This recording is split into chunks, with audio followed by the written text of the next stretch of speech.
Hello everyone, and welcome to the Beast fanfic. So we are back with an interesting movie on what if Goku became the god of war and fought to free the Valkyrie queen Sigrún. But before we start, I just want to remind you to please subscribe to my channel and hit the like button if you enjoy my content. Let's start the story. Chapter 1. The Divine Displacement.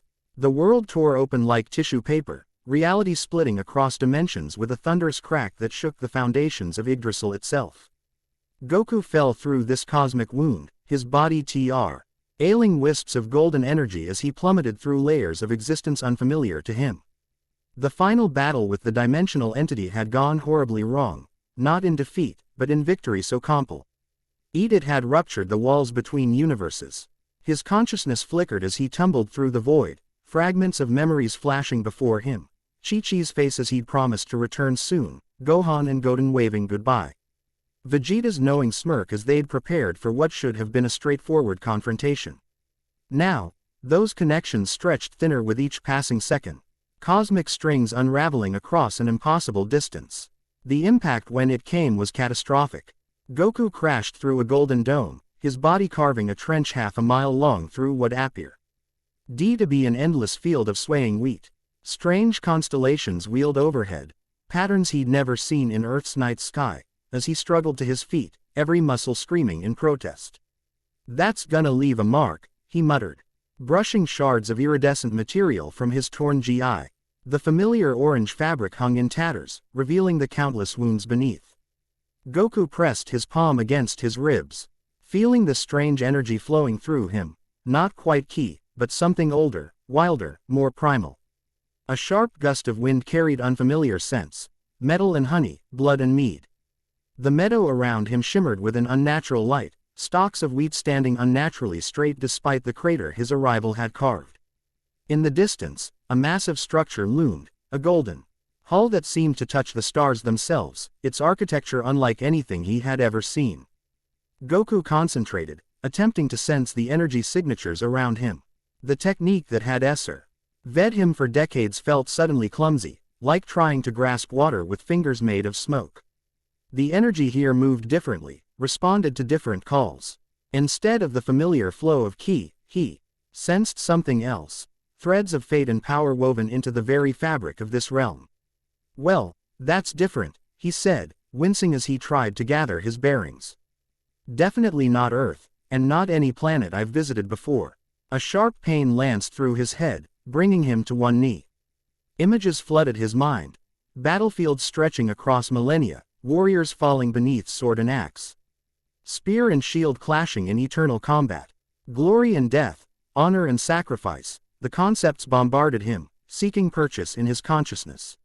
When the vision cleared, Goku found himself changed. The tattered remains of his GI had transformed, replaced by armor that seemed forged from the heart of a dying star. Dark metal plates interlocked across his chest, shoulders, and forearms, accented with deep crimson leather binding. A cloak of midnight blue billowed behind him despite the absence of wind, constellations of unknown stars glittering across its surface. "What in the—" he began, only to be interrupted by a thunderous voice. "Intruder." The single word shook the earth beneath his feet. Goku spun, instinctively dropping into a fighting stance. Approaching across the Elden field was a towering figure, at least 9 feet tall, clad in burnished armor that reflected the starlight. The stranger's skin gleamed like polished bronze, eyes shining with an unnatural golden light.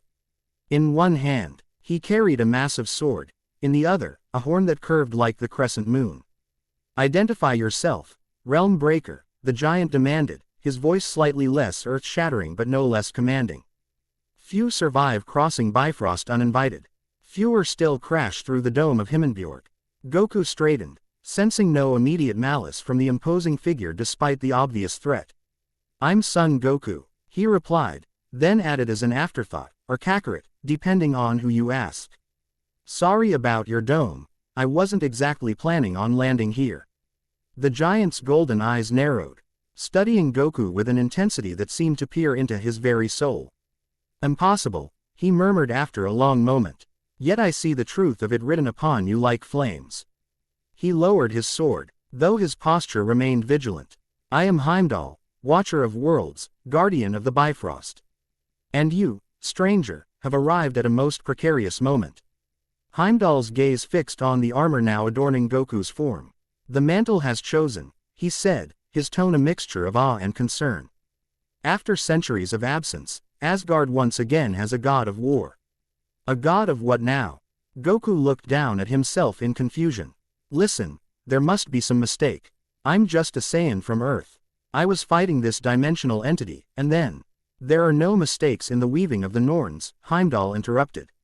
Your arrival was foretold, though none could decipher the prophecy's true meaning. He gestured toward the distant Golden Hall. Asgard has needed a war god since Tyr's fall. The mantle has remained unclaimed, its power awaiting a worthy vessel. His golden eyes fixed on Goku with uncomfortable intensity. It seems to have found one in you, outsider. Before Goku could protest further, the ground trembled beneath their feet. In the distance, mountains shuddered, sending cascades of snow tumbling down their slopes. The very air seemed to vibrate with tension, as though the realm itself was holding its breath. The convergence grows stronger, Heimdall said grimly. Without the Valkyrie Queen to guide the worthy dead to Valhalla, the barriers between our realms weaken further with each passing day. Valkyrie Queen, Goku repeated, struggling to process the flood of unfamiliar terms. Sigrún, she who selects the worthy slain, Heimdall explained, impatience edging his tone. She was imprisoned 3 cycles past, her power bound by forces unknown even to my sight. Without her guidance, the dead wander lost, and the halls of Valhalla empty when the why should be filling with warriors to defend against Ragnarok. The name triggered another flash of insight in Goku's mind. A proud warrior woman with wings of shadow and light, her spear commanding legions of spectral soldiers. The vision was accompanied by a strange certainty, a knowledge that hadn't been his moments before. I need to find her, Goku said, surprising himself with the conviction in his voice. Heimdall's expression remained inscrutable. The new god of war seeks the Valkyrie Queen, he mused. Perhaps the prophecy speaks true after all. He gestured toward a rainbow bridge T. Had Goku could have sworn wasn't visible moments earlier. Come then. The Allfather will want to meet the one who now carries the mantle of war. Goku hesitated, centuries of battle instinct warning him that nothing was ever this straightforward. And if I refuse, if I just want to find my way home? Heimdall's laugh was like distant thunder. The mantle has chosen you, son Goku. Your old home is beyond your reach now, at least until balance is restored. He pointed to the chaotic energies visible in the sky above, tears in reality that pulsed with dangerous power. Those rifts grow wider with each passing day. Soon they will consume the 9 realms entirely. The implication was clear. Fixing this realm might be Goku's only chance to return to his own. With a resigned nod, he followed Heimdall toward the rainbow bridge. Each step sent strange ripples of energy through the structure, the colors shifting and dancing beneath his feet. So, Goku ventured as they walked, what exactly does a god of war do? Because I'm not really into the whole conquering thing. Heimdall cast him a sidelong glance. The god of war does not instigate conflict. He ensures that when battle comes, it is fought with honor, purpose, and the minimum necessary bloodshed. He guides warriors to glorious deaths rather than meaningless slaughter. A faint smile crossed the giant's face. Tyr was a god of just battle, of warriors' honor. The mantle chooses its bearer based on the needs of the time. And what does this time need? Goku asked, genuinely curious. Before Heimdall could answer, a piercing shriek split the air. 3 massive shapes descended from the clouds above, creatures with the bodies of lions, the wings of eagles, and faces disturbingly human in their expressions of rage. Jarngripiar's iron fist, Heimdall cursed. Griffin sentinels. The palace defenses have been breached. Goku's body reacted before his mind could catch up, muscle memory from countless battles taking over. He launched himself skyward, the strange new energy surging through him with unexpected potency. The sensation was exhilarating, similar to his ki but deeper somehow, connected to something vaster than himself. The first griffin met him midair, its talons extended to rip him apart. Time seemed to slow as Goku analyzed its attack pattern, noting the creature's reliance on its forward momentum. At the last possible instant, he twisted aside, one hand grasping the beast's wing joint as he used its own momentum to send it tumbling through the air. "I don't want to hurt you," Goku called out, "but I will if I have to." The creature responded with another shriek, circling back with its companions to attack in formation. Goku felt a grin spread across his face despite the danger. Some things were universal, it seemed. A good fight still made his Saiyan blood sing, no matter what dimension he found himself in. This time, Goku didn't evade. He met the lead griffin head-on, his fist connecting with its chest in a thunderclap of power. The creature's eyes widened in shock as it was hurled backward, crashing through one of the smaller spires extending from the Golden City. The remaining two circled more cautiously, their predatory eyes measuring this unexpected threat. Heimdall had drawn his sword but remained on the bridge, watching Goku with evaluating eyes. "He's testing me," Goku realized. Aloud, he called to the griffins, "Last chance to retreat. I'm not looking for enemies here." Their answer came in the form of a coordinated dive, one from above, one from below. Goku waited until the last possible moment before spinning into a kick that caught the upper griffin under its jaw, simultaneously grabbing the lower one's wing and redirecting its momentum. The creatures collided with each other in a tangle of feathers and fur. Before they could recover, Goku was upon them. He struck with precision rather than power, targeting nerve clusters and pressure points that worked on almost any biological organism. Within seconds, both griffins hung limply in his grasp, unconscious but unharmed. He descended to the bridge, gently laying the creatures down. "They'll wake up in about an hour," he told Heimdall. "Might be in a bad mood, though." The watchman regarded him silently for a long moment. "Interesting," he finally said. "The god of war who refuses to kill." He gestured toward the city. "Come." Your arrival grows more intriguing by the moment. The golden city of Asgard stretched before them as they crossed the remainder of the bridge, its architecture defying conventional physics. Massive structures of gold and silver twisted toward the heavens, connected by bridges that seemed to be crafted from pure light.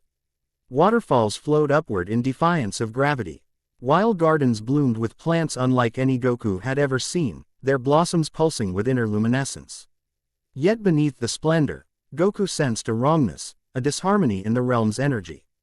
Gaps appeared in the cityscape. Buildings that should have been there missing or incomplete. The sky above was torn in places, revealing glimpses of other worlds beyond, frozen wastes, volcanic hellscapes, lush forests. All visible through cracks in reality itself. "The convergence grows worse," Heimdall commented, following Goku's gaze. With each passing day, the barriers between realms thinned further. They approached a massive structure that dominated the center of the city, Valhalla. Goku somehow knew, though he couldn't explain the source of this knowledge. The great hall stretched impossibly high, its golden doors tall enough to admit giants. Before they could reach the entrance, a new figure blocked their path. Unlike Heimdall's towering presence, this warrior stood closer to human height.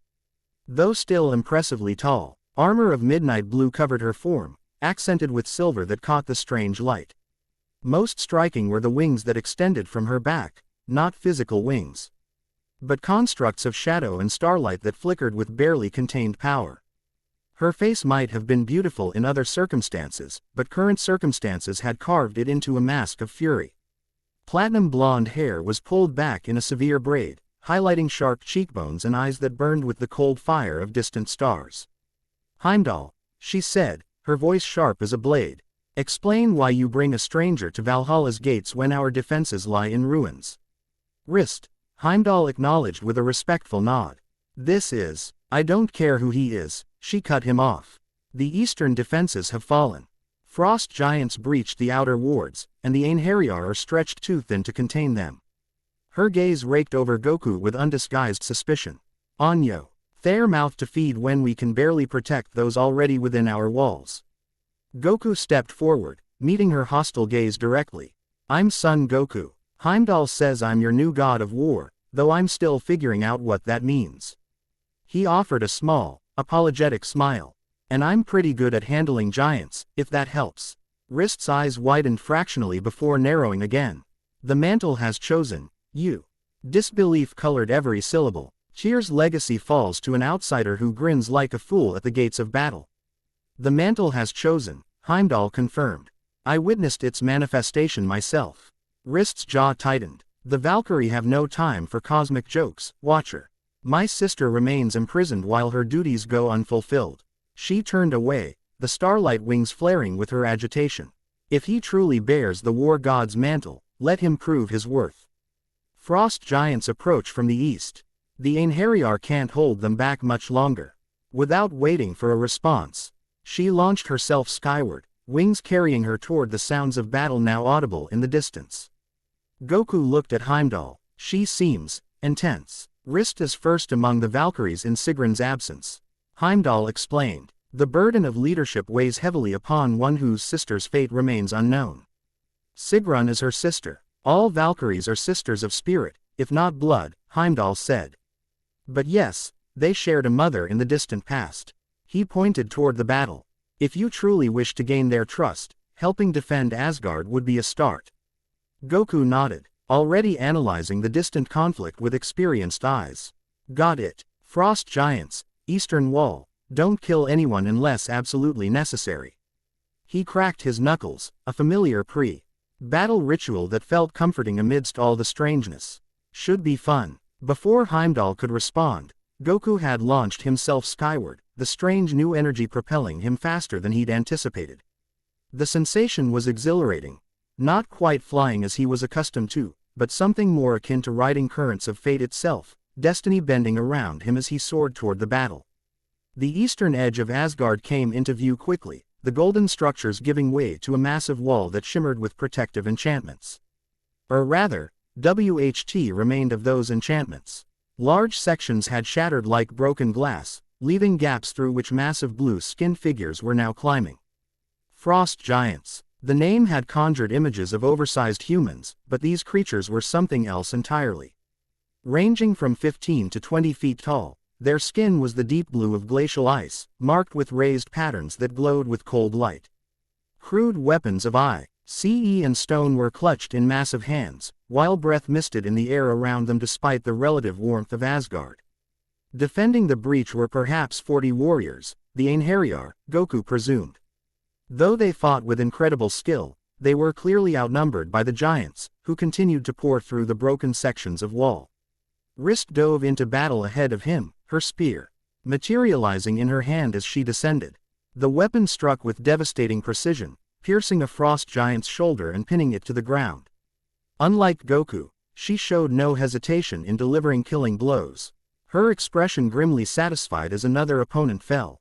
Goku landed at the center of the breach, directly between the advancing giants and the beleaguered defenders. The ground cracked beneath his feet, a small crater forming from the impact of his arrival. That's far enough, he called out, his voice carrying unusual authority. The nearest frost giants paused, confused by this new arrival who stood barely above their knee height yet radiated such confidence. The largest giant stepped forward, a crude crown of ice adorning its head. Little Godling, it rumbled, its voice like an avalanche. You stand in the path of Thiazi's horde. Move or be crushed beneath our feet. Goku sized up his opponent with the practiced eye of a lifelong warrior. Strong, yes, but slow. Reliant on brute force rather than technique. The kind of fighter he'd been countering since childhood. Here's a better idea, Goku replied, settling into a fighting stance that felt both familiar and strangely altered by his new form. You all turn around and go home, and nobody has to get hurt. The giant king's laughter boomed across the battlefield. The little Godling threatens Thiazi. Perhaps I will keep your skull as a drinking cup, tiny one. With surprising speed for his size, Thiazi swung a massive ice-encrusted club downward.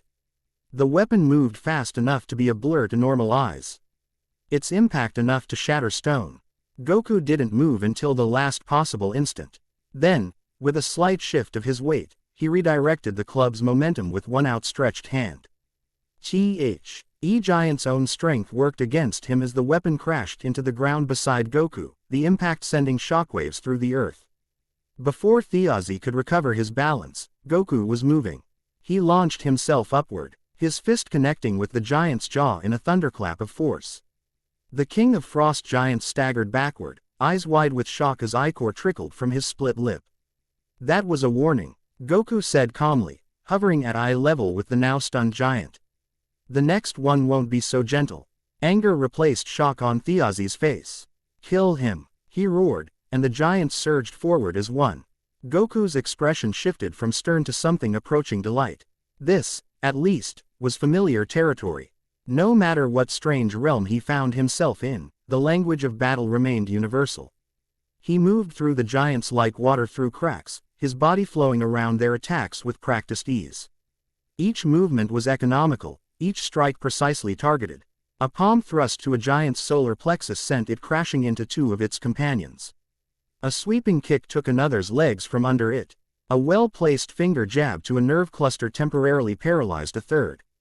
Throughout it all, Goku maintained careful control of his power. These weren't enemies bent on universal destruction, just raiders who needed to be taught a lesson. Killing them would be unnecessary and, from what he understood of his new role, contrary to the kind of war god he intended to be. From the corner of his eye, he caught glimpses of Wrist as she carved her own path through the giants. Her fighting style was diametrically opposed to his, all lethal precision and economy of movement, each strike intended to kill rather than incapacitate. Where Goku flowed like water, she struck like lightning, her spear leaving destruction in its wake. Their paths intersected as Goku deflected a giant's ice blade, sending the creature stumbling into Wrist's path. She dispatched it with brutal efficiency, her spear finding its heart before she turned to face Goku. "You fight strangely, God of War," she called over the din of battle, her voice laced with disapproval. "Your enemies will return if you merely disable them." "Maybe," Goku acknowledged, ducking under a giant's wild swing before delivering an uppercut that sent the creature sprawling. "But they might return wiser." Wrist's response was cut short as Thiazi himself charged toward them, rage having overcome his earlier caution. The giant king's steps shook the ground, ice forming beneath his feet as his power manifested in response to his fury.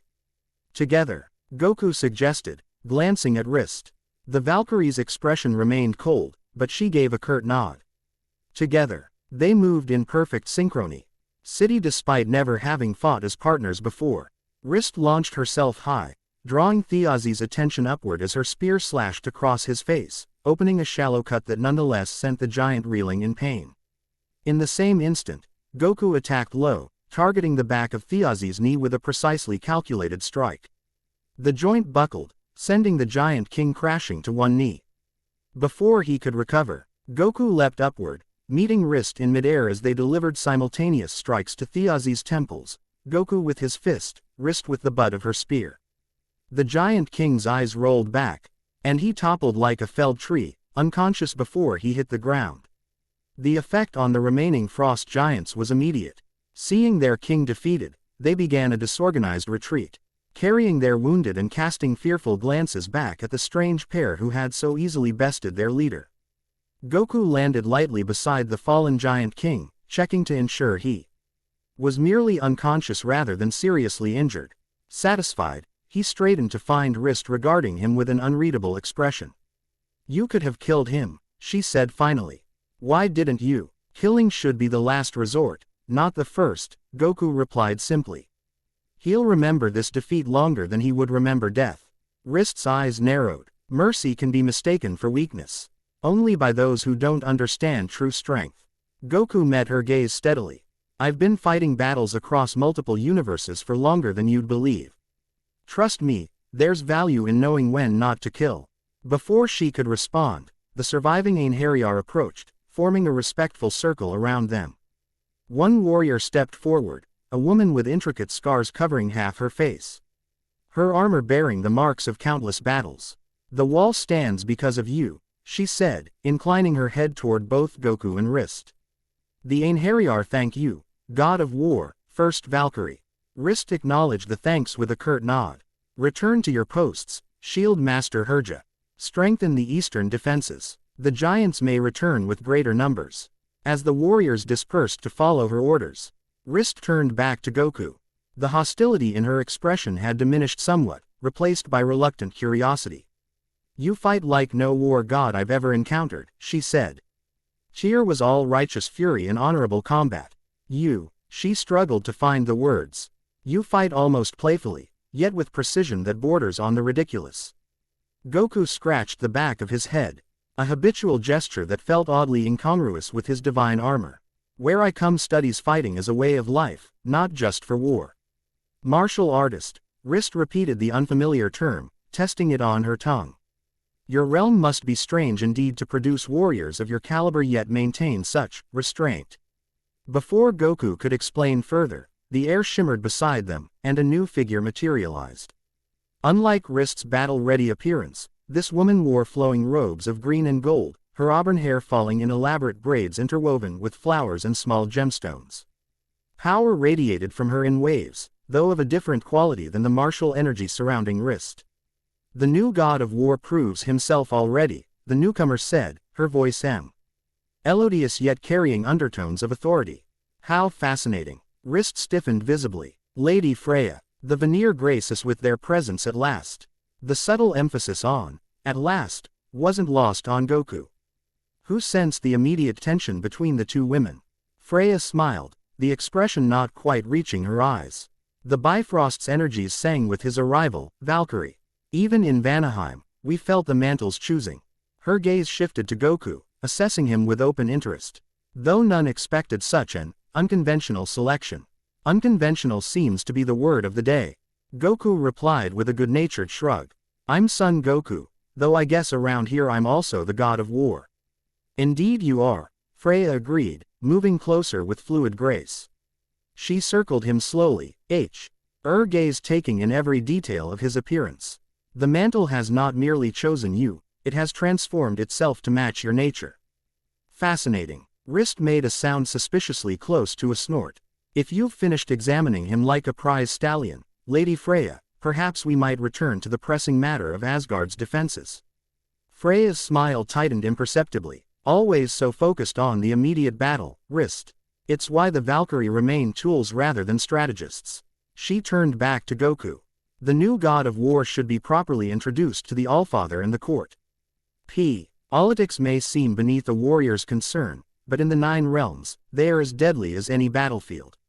The new god of war, Wrist countered, might be better served learning about the crisis that threatens all realms, including the imprisonment of our queen. Goku looked between the two women, recognizing the power struggle taking place. While part of him wanted to avoid politics entirely, he understood that navigating these waters would be necessary if he hoped to find Sigrún and, ultimately, a way home. Why don't we compromise? He suggested. Wrist can tell me about Sigrún and the current situation while we walk to meet the Allfather. That way, I'll be better informed when I face the court. Both women looked surprised at his suggestion, though for different reasons. Freya recovered first, her smile becoming more genuine. A diplomatic solution from the god of war, she said, sounding genuinely amused. These are strange times indeed. Very well. I concede to your wisdom in this. Wrist's expression remained guarded, but she gave a curt nod of agreement. The eastern wall should hold for now. I can spare time to brief you on our situation. As they began the walk back toward Valhalla, Goku found himself flanked by the two women, each maintaining a careful distance from the other. The contrast between them couldn't have been more stark, Wrist in her battle-worn armor. Movements precise and economical, Freya in her elaborate robes, every gesture flowing with practiced grace. So, Goku prompted as they walked, tell me about Sigrún. How did she end up imprisoned, and why can't anyone find her? Wrist's expression darkened. 3 cycles ago, what you might call years, Sigrún was performing her sacred duty, gathering the souls of the worthy slain from a great battle in Midgard. She never returned, her hands clenched into fists at her sides. We felt her imprisonment through our sisterhood bond, but the location is hidden from us by powerful magic. Even the veneer's Ser cannot penetrate the veil surrounding her, Freya added, a note of frustration entering her melodious voice. Whatever power holds the Valkyrie Queen, it is ancient and cunning. And without her, these convergences are happening, Goku asked, gesturing toward the tears visible in the sky above. The Valkyrie Queen doesn't merely collect souls, she maintains the balance between realms, Wrist explained. The worthy dead strengthen Valhalla's walls against Ragnarok. Without her guidance, souls wander lost between worlds, weakening the barriers. Ragnarok. Goku's brow furrowed at the unfamiliar term. The end of all things, Freya said softly. The final battle in which the 9 realms are destroyed and remade. It is fated to come eventually, but without Sigrún, it approaches far too soon. The weight of responsibility settled more firmly on Goku's shoulders. This wasn't just about finding his way home anymore. Entire realms hung in the balance, countless lives dependent on restoring this cosmic equilibrium. So if we free Sigrún, she can resume guiding souls, the barriers between realms strengthen, and Ragnarok gets postponed, he summarized. Seems straightforward enough. Wrist made that almost snorting sound again. If by straightforward you mean nearly impossible, then yes. We don't know where she is, who imprisoned her, or how to break whatever bonds hold her. Every Valkyrie has searched, Freya added. Every Sair master has cast their runes. Even Odin's ravens have found no trace. Goku considered this information, his strategic mind, honed through countless battles, already working on the problem. Sometimes the direct approach isn't best, he said thoughtfully. Instead of looking for Sigrún herself, maybe we should look for whatever's disrupting the flow of souls. Follow the symptoms back to the cause. Both women looked at him with surprise, though Freya's quickly turned to approval while Wrists remained skeptical. An interesting approach, Freya acknowledged. The Vanir have been monitoring the soul flows, but perhaps with the war god's perspective. The souls of warriors would respond to your call, Wrist admitted grudgingly. The mantle gives you that authority, at least in theory. Their conversation halted as they reached Valhalla's massive doors. Up close, Goku could see that the golden surfa CE was carved with intricate scenes of battle and glory, each figure rendered with such precision that they almost seemed to move in the shifting light. Prepare yourself, Freya murmured. Asgard's court can be as treacherous as any battlefield. Wrist said nothing, but her posture tensed as the doors swung open of their own accord, revealing the vast hall beyond. Thousands of torches illuminate a space large enough to house an army, their light reflecting off weapons and armor hung along the walls in displays of martial glory. At the far end, upon a dais of gold and silver, sat a massive throne. The figure upon it was impressive even at this distance, broad-shouldered and commanding, with a beard that reached his chest and a single eye that gleamed with ancient wisdom. A pair of ravens perched on the throne's high back, their intelligent eyes fixed on the newcomers. Odin. The name came to Goku unbidden, another piece of knowledge supplied by the mantle he now bore. As they proceeded down the central aisle, Goku became aware of the hundreds of eyes watching their approach. Warriors and gods lined the hall, their expressions ranging from curious to hostile. Conversations hushed as they passed, only to resume in urgent whispers once they moved beyond hearing range.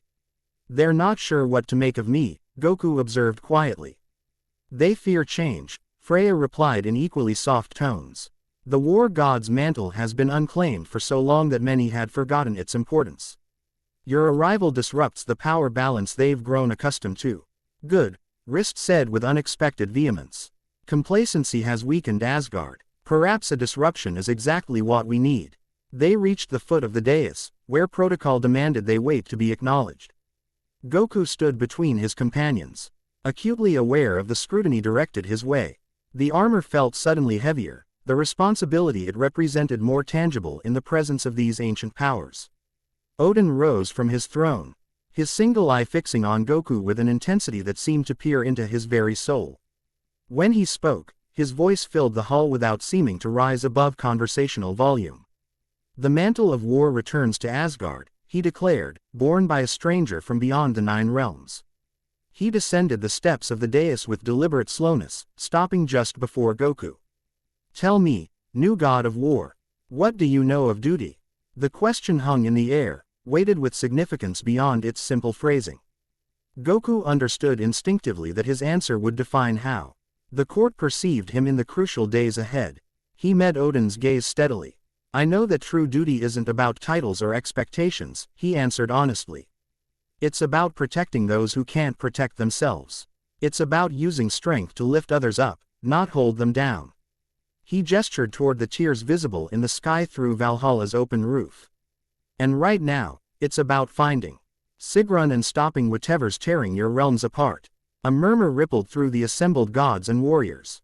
Odin's expression remained unreadable for a long moment before the faintest smile curved beneath his beard. Unconventional indeed, he said, echoing Freya's earlier assessment. Yet perhaps that is precisely what these times require. He turned to address the court. Behold Son Goku, God of War. Accord him the respect his station demands. It was as much command as introduction. Throughout the hall, heads bowed in acknowledgement, though Goku noted several that did so with obvious reluctance. Odin returned his attention to Goku. You speak of finding our lost Valkyrie Queen. Many have tried and failed in this endeavor. What makes you believe you will succeed where others have not? I don't know that I will. Goku admitted, earning another ripple of surprise from the onlookers. But I do know that where I come from, I have a habit of accomplishing the impossible. I never give up, especially when lives are at stake. Admirable sentiments, came a new voice, smooth as silk yet somehow setting Goku's instincts on edge. A slender figure detached from the shad. OWS beside the throne, a man of average height with sharp features and eyes that glittered with intelligence and something darker, more calculating. His clothing was elegant but understated, green and black leather accented with gold that seemed to shift and change depending on the angle of light. Loki, Wrist muttered under her breath, the single word laden with distrust. The newcomer smiled as though he'd heard her, though he couldn't possibly have at this distance. The god of mischief welcomes the god of war, he said with an elaborate bow that somehow managed to seem both respectful and mocking simultaneously. How fortunate that you arrive precisely when Asgard's need is greatest. Fortunate indeed, Odin agreed, though his tone suggested he didn't entirely share Loki's enthusiasm. Though whether by fate or chance remains to be seen. Loki circled Goku slowly, much as Freya had done earlier, though with a predatory quality that set the Saiyan's nerves on edge despite his outward calm. Such strange energy you possess, Loki remarked. Neither Aesir nor Vanir, nor any race known to the Nine Realms. One might wonder if such foreign power can truly integrate with our cosmic order. The mantle has chosen, Freya stated firmly. Its wisdom is beyond questioning, even by the god of mischief. Loki's smile widened. I question nothing, Lady Freya. I merely observe. He returned his attention to Goku. And I observe a warrior thrust into a role for which he has no preparation, seeking a queen whose absence serves certain interests quite well. What interests would those be? Goku asked directly, refusing to be unsettled by the trickster's insinuations. Loki laughed softly. Perceptive. Perhaps there is more to you than muscle and good fortune. He leaned closer, dropping his voice to a near whisper. Power abhors a vacuum, god of war. Sigrún's absence has allowed realignments within the cosmic hierarchy. Not everyone wishes to see the old order restored. Enough, Loki, Odin commanded. Your observations, while noted, do not advance our immediate concerns. The god of mischief inclined his head in acquiescence, though the gleam in his eyes suggested he'd accomplished whatever purpose lay behind his interruption. The new god of war will need allies in his search, Odin continued. Wrist, as first Valkyrie, you will guide him in matters concerning your sisterhood and Sigrún's duties. Wrist bowed stiffly. As you command, Allfather. Lady Freya, the Vanir's knowledge of Sayre may prove valuable in penetrating whatever veil hides the Valkyrie Queen. Freya's smile held satisfaction as she inclined her head gracefully. The Vanir stand ready to assist, as always. Goku sensed the politics at play. Odin was deliberately balancing influences, ensuring neither the warrior Valkyries nor the magical Vanir held too much sway over the new god of war. Smart, if somewhat manipulative. If I may, Allfather, Goku interjected, I'd like to start by examining the tiers between realms. If they're caused by Sigrún's absence, they might lead us back to her. Odin's single eye assessed him with renewed interest. An approach none have yet attempted.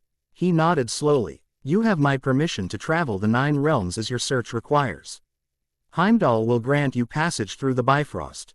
The audience was clearly concluded as Odin returned to his throne. The court began to disperse, many casting curious or speculative glances toward Goku as they departed. Loki was the last to leave their immediate vicinity, pausing just long enough to murmur. Not all assistance is beneficial, god of war. Choose your allies carefully. With that cryptic warning, he melted back into the shadows as though he'd never been there at all. Once relative privacy had been restored, Goku turned to his 2 assigned guides. So, examining the convergence points, Where do we start? Rist and Freya exchanged glances, their earlier antagony. Temporarily set aside in the face of this new development. Midgard, Rist suggested. The realm of humans shows the most severe disruptions, likely because it intersects with all other realms. Vanaheim's seers have detected unusual soul activity near the roots of Yggdrasil, Freya countered. Beginning there would provide a more comprehensive understanding of the pattern.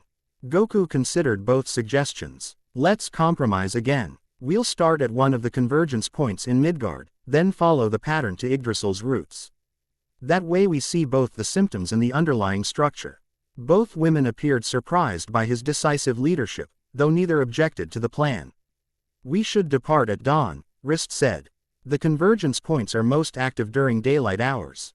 Until then, you should rest and prepare, Freya added.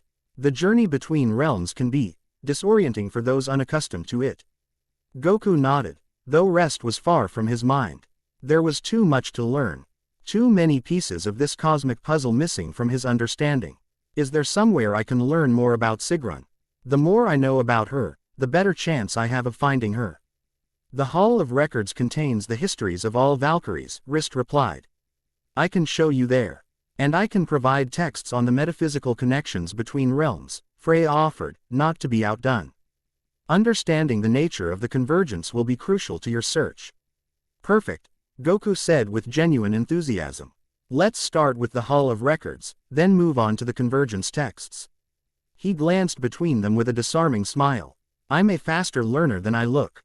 As they left Valhalla, Goku cast one last glance at the tiers visible in the sky above. Somewhere beyond those rifts was his home, his family, his friends, his world. The path back would run through whatever prison held Sigrún captive, through whatever force threatened these new realms he now found himself bound to protect. I'll find a way, he promised silently. For all of us. The weight of the war god's mantle settled more comfortably on his shoulders as he followed his guides into Asgard's golden streets, the first step on a journey that would test even his legendary determination. Chapter 1 and Chapter 2, The Valkyrie's Challenge. Dawn broke over Asgard, in fractures, sunlight splintering through reality tears that marred the once perfect sky. Goku stood atop a golden spire, watching crimson light bleed across the realm. Sleep had eluded him through the night cycle. Instead, he'd absorbed knowledge from ancient texts in the Hall of Records, his mind processing information with unexpected clarity. The war god's mantle, it seemed, enhanced more than just his martial abilities. Knowledge of Sigrún flowed through him now, fractured images of a queen who'd guided fallen warriors for millennia, her wings spanning battlefields across 9 realms.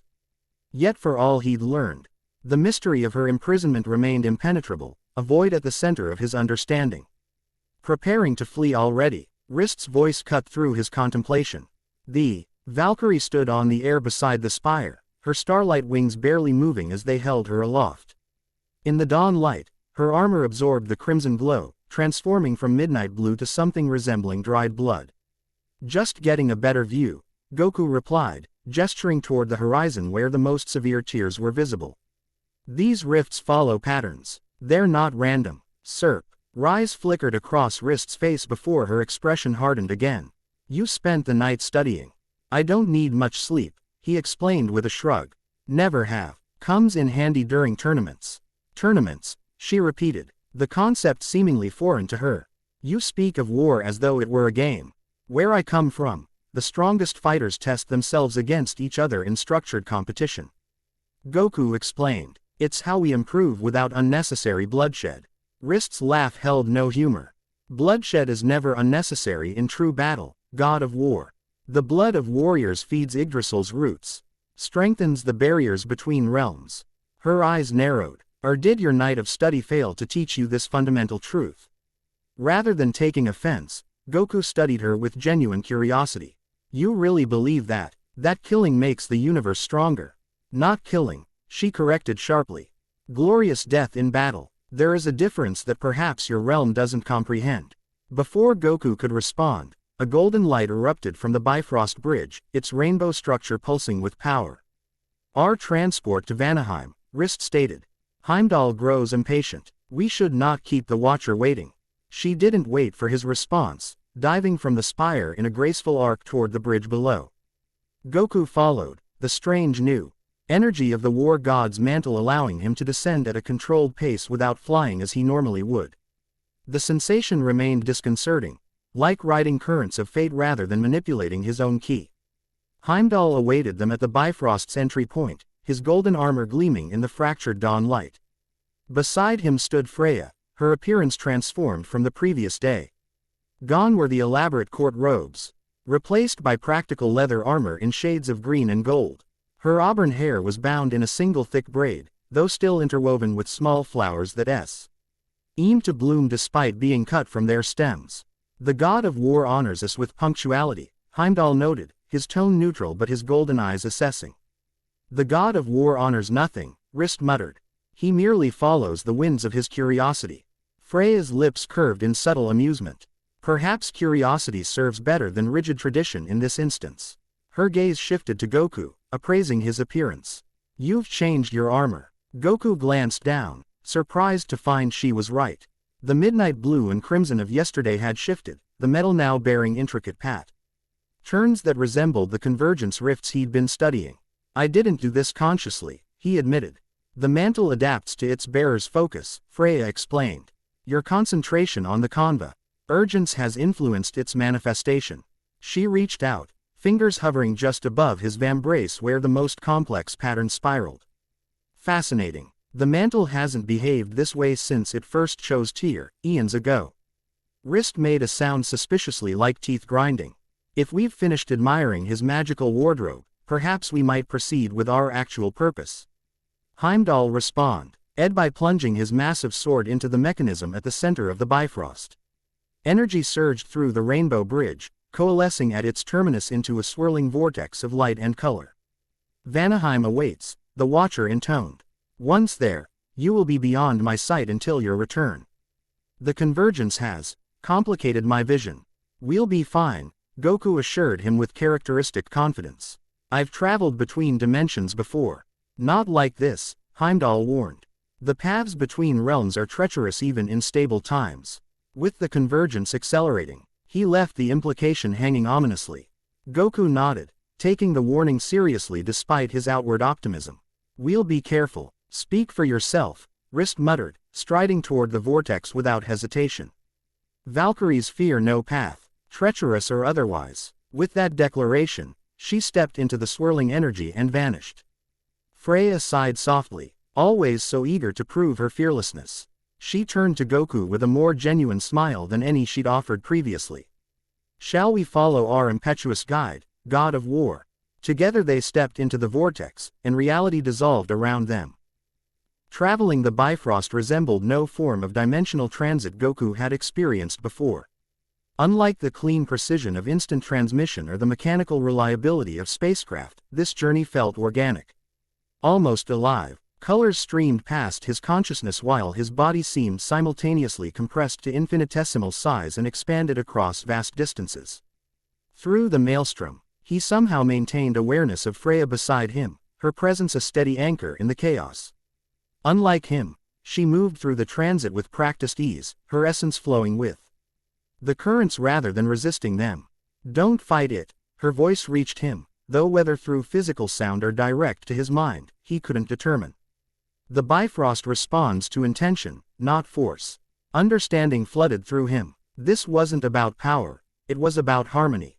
Goku relaxed his instinctive resistance, allowing his consciousness to flow with the cosmic currents rather than against them.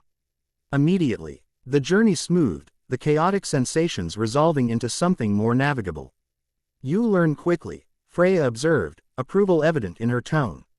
Most outsiders require multiple transits before grasping the technique. Before Goku could respond, the journey ended with abrupt finality. One moment they hurtled through cosmic streams, the next, solid ground materialized beneath their feet. The transition hit like physical impact, driving the breath from his lungs despite his supernatural durability. They stood in a clearing surrounded by the most extraordinary forest Goku had ever encountered. Trees towered thousands of feet overhead, their trunks wider than buildings, bark shimmering with iridescent patterns that shifted like living things. Between these colossal giants grew smaller trees, though still massive by Earth standards, bearing fruits that glowed with inner light. The air itself seemed charged with vitality, each breath filling Goku with energy that resonated differently than the atmosphere of Asgard. Vanaheim, Freya announced with undisguised pride. Realm of the Vanir and wellspring of life within Yggdrasil's branches. Rist stood several yards away, her back deliberately turned toward them as she scanned the surrounding forest. Your homecoming celebrations will have to wait, Lady Freya. We have a convergence point to investigate. Freya's expression cooled momentarily before she composed herself. Of course, the nearest disturbance lies within the grove of Mimir, half a day's journey eastward. She gestured to a barely visible path winding between the massive trees. The forest will allow our passage, though it may test those it doesn't recognize. Test? Goku inquired, intrigued rather than concerned. Vanaheim's forests are semi-sentient, Freya explained as they began walking, Rist taking point several paces ahead. They respond to intention and essence rather than mere physical presence. Though, say who enter with harmful purpose find the paths treacherous, if they find paths at all. And those who enter with peaceful intentions. Freya's smile held genuine warmth. They find the forest most accommodating. Sometimes surprisingly so, as if responding to her words, the path before them widened slightly, roots that might have caused stumbling smoothing themselves into the earth. Flowerin' G-vines descended from branches overhead, their blossoms emitting a sweet fragrance that seemed to invigorate body and mind simultaneously.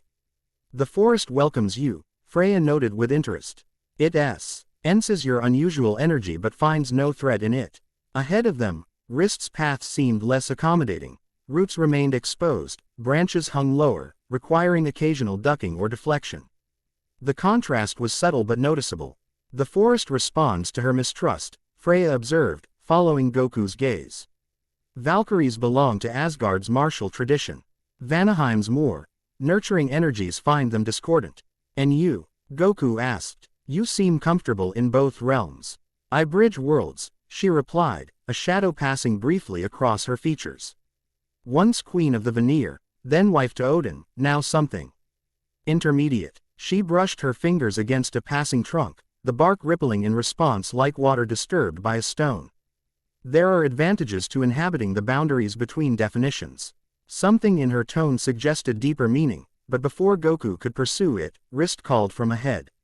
Movement in the underbrush. We're being tracked. Goku extended his senses, detecting what the Valkyrie had noticed. Several presences moving parallel to their path, concealed within the dense vegetation.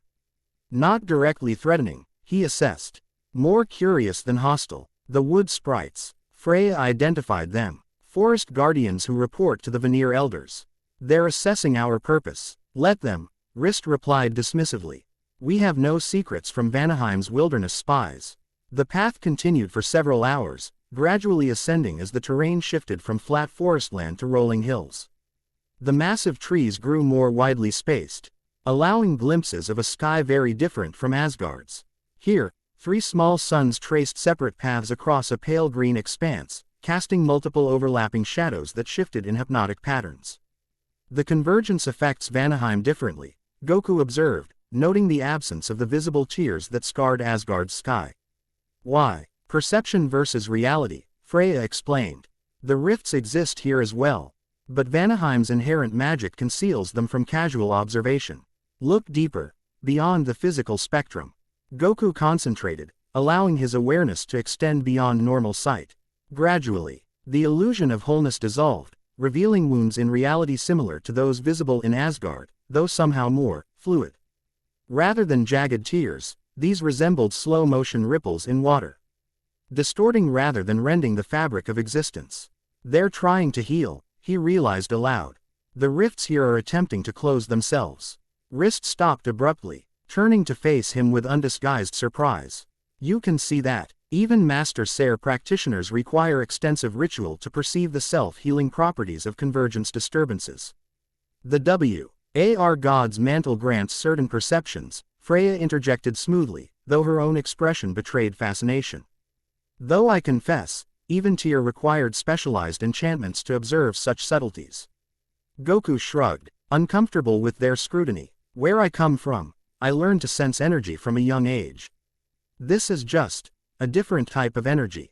Your realm must be extraordinary indeed, Freya murmured, studying him with renewed interest. Or perhaps the god of war is simply more than he appears, Rist countered, her tone suggesting this wasn't necessarily a compliment. Before the conversation could continue, the forest opened into a vast clearing dominated by a single tree, smaller than the giants they'd passed but somehow more significant.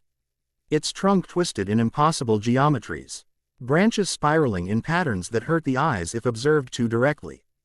At its base bubbled a spring of water so clear it appeared almost invisible except where it caught the light of the three suns. The Grove of Mimir, Freya announced, her voice dropping to a reverent whisper. Ancient even by the standards of the Vanir. The waters of wisdom flow from its spring, and the convergence disturbance centers on its heart. Now that they'd reached their destination, Goku could indeed sense the wrongness, a discordant note in the otherwise harmonious energy of Vanaheim. The convergence here manifested as a subtle warping of space around the tree, reality bending like heat waves above desert sand. The disturbance is recent, Rist observed, circling the tree with professional assessment. No more than one cycle old, judging by the patterns. Yet stronger than disturbances twice its age, Freya added, concern evident in her voice. Something accelerates the convergence. Something intentional. Goku approached the spring, drawn by an instinct he couldn't name. The water's surface reflected not his face but shifting images, battlefields across time and space, warriors rising and falling. The endless cycle of conflict and resolution. The war god's domain, he realized, displayed in this mystical mirror. The spring shows what concerns the viewer most, Freya explained, appearing beside him. For you, it reveals war's eternal cycle. For others, different truths. What does it show you? Goku asked, genuinely curious. A shadow passed across Freya's features. Power, its acquisition, its application, its consequences. She brushed her fingers above the water's surface, not quite touching it. We all seek reflection of our deepest nature, god of war. And the Valkyrie. Goku glanced toward Rist, who stood with her back deliberately turned to the spring. What would she see? Ask her yourself, Freya suggested, though her tone implied she already knew the answer. Though I warn you, Valkyries guard their inner truth more jealously than any treasure. Leaving Freya by the spring, Goku approached Rist, who had begun examining markings carved into the twisted trunk of the central tree. Find anything useful? He asked, keeping his tone casual. Rist's fingers traced a series of runes that seemed to shift beneath her touch. Perhaps, these markings speak of soul paths, the routes Valkyries travel when guiding the worthy to Valhalla. Her expression tightened. Some have been redirected. Redirected where? That's the question, isn't it? She turned toward him, suspicion evident in her stance. Someone or something interferes with the proper flow of warrior souls. The markings suggest a power ancient Enyu to manipulate foundational forces. Goku studied the runes himself, finding that, surprisingly, he could interpret their basic meaning despite never having seen such writing before. Another gift of the mantle, he presumed. These symbols, he pointed to a sequence that seemed newer than the others, they're different. Added recently. Rist's eyes narrowed. Yes, and in a hand I recognize. She traced the markings with evident tension. My sister Sigrún carved these, a warning perhaps, or a message. Excitement surged through Goku. Can you read it? What does it say? Beware the collector beneath, Rist translated. Frustration evident in her voice. Cryptic, even for a Valkyrie. The collector beneath, Goku repeated thoughtfully. Beneath what? The tree, the realms. Helheim lies beneath all realms save Niflheim. Freya interjected, joining their examination of the runes. The domain of Hel, goddess of the dishonorable dead. Could she be this collector? Goku asked. Rist shook her head decisively. Hel has no interest in warrior souls, they belong to Valhalla by ancient compact. She takes only those who die of old age, disease, or, her lip curled slightly, peacefully. Unless that compact has been broken, Freya suggested, earning a sharp glance from the Valkyrie. Power abhors a vacuum, as Loki so helpfully reminded us yesterday. Perhaps in Sigrun's absence, Hel seeks to expand her domain. Before Rist could respond, a low rumble shook the clearing. The spring's waters churned, its previously crystal surface turning dark and opaque. The three suns dimmed simultaneously, plunging the grove into premature twilight. "We are not alone," Freya whispered, her hands moving in complex patterns as she summoned Sere magic that manifested as glowing green sigils around her fingers. Wrist's spear materialized in her grip, its head blazing with cold blue fire. "Show yourself, lurker. Face the first Valkyrie and the god of war, or be named coward for all eternity." The rumbling intensified, centered now on the spring itself. The dark water rose in a column, twisting into a vaguely humanoid shape that towered 20 feet above them. Features formed in the liquid mass, a suggestion of a face with hollow pits for eyes and a gash-like mouth. "Trespassers," the water being boomed, its voice like the roar of a flash flood. "The grove is forbidden. The knowledge you seek is not for you." Goku stepped forward, positioning himself between the entity and his companions. "We mean no harm to the grove. We're investigating the convergence disturbances to find the Valkyrie Queen." The water being's head tilted, its hollow eyes fixing on Goku with unsettling intensity. "War god, not god. Outsider interloper. Your presence disrupts the great weaving." "I didn't exactly choose to be here," Goku replied honestly. "But since I'm trying to help." "Help?" The entity's laughter sent ripples across its liquid form. "You cannot help what you cannot understand. The Queen chose her path. The Collector fulfills his purpose. The cycle turns as it must." Wrist surged forward, spear leveled at the creature's core. "Speak plainly, water spirit. What do you know of Sigrún's fate?" The entity's form bulged toward her, liquid tendrils reaching out like grasping fingers. "Valkyrie demands what she cannot comprehend. Sister seeks sister through pride rather than wisdom. You are unworthy of answers." With shocking speed, one tendril whipped toward Wrist. Goku moved instinctively, his hand intercepting the attack before it could strike. The liquid solidified on contact, becoming ice-like in density. Using the entity's own momentum, Goku redirected the tendril, sending it crashing into the ground beside them. "We didn't come to fight," he stated firmly. "But we will defend ourselves if necessary." The water being seemed to consider this, its form rippling with what might have been agitation or amusement. "The war god speaks of peace.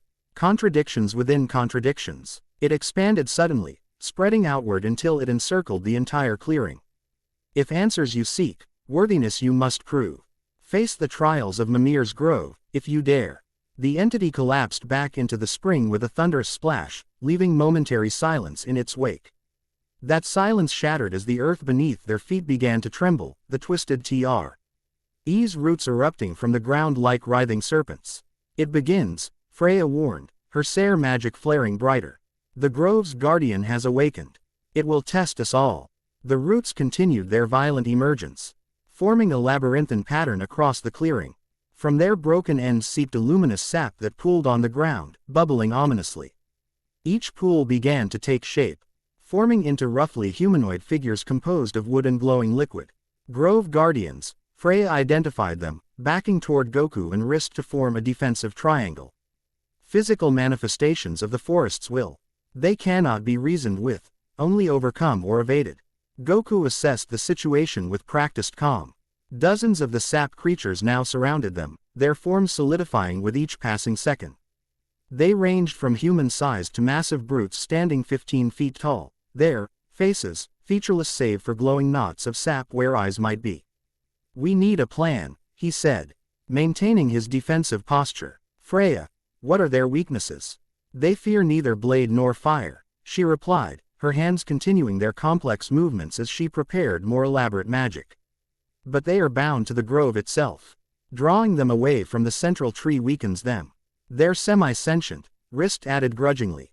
"No true minds to target, but they coordinate like a trained unit. Destroy one, the others adapt to your technique." Goku nodded, processing this information as the first wave of guardians surged forward.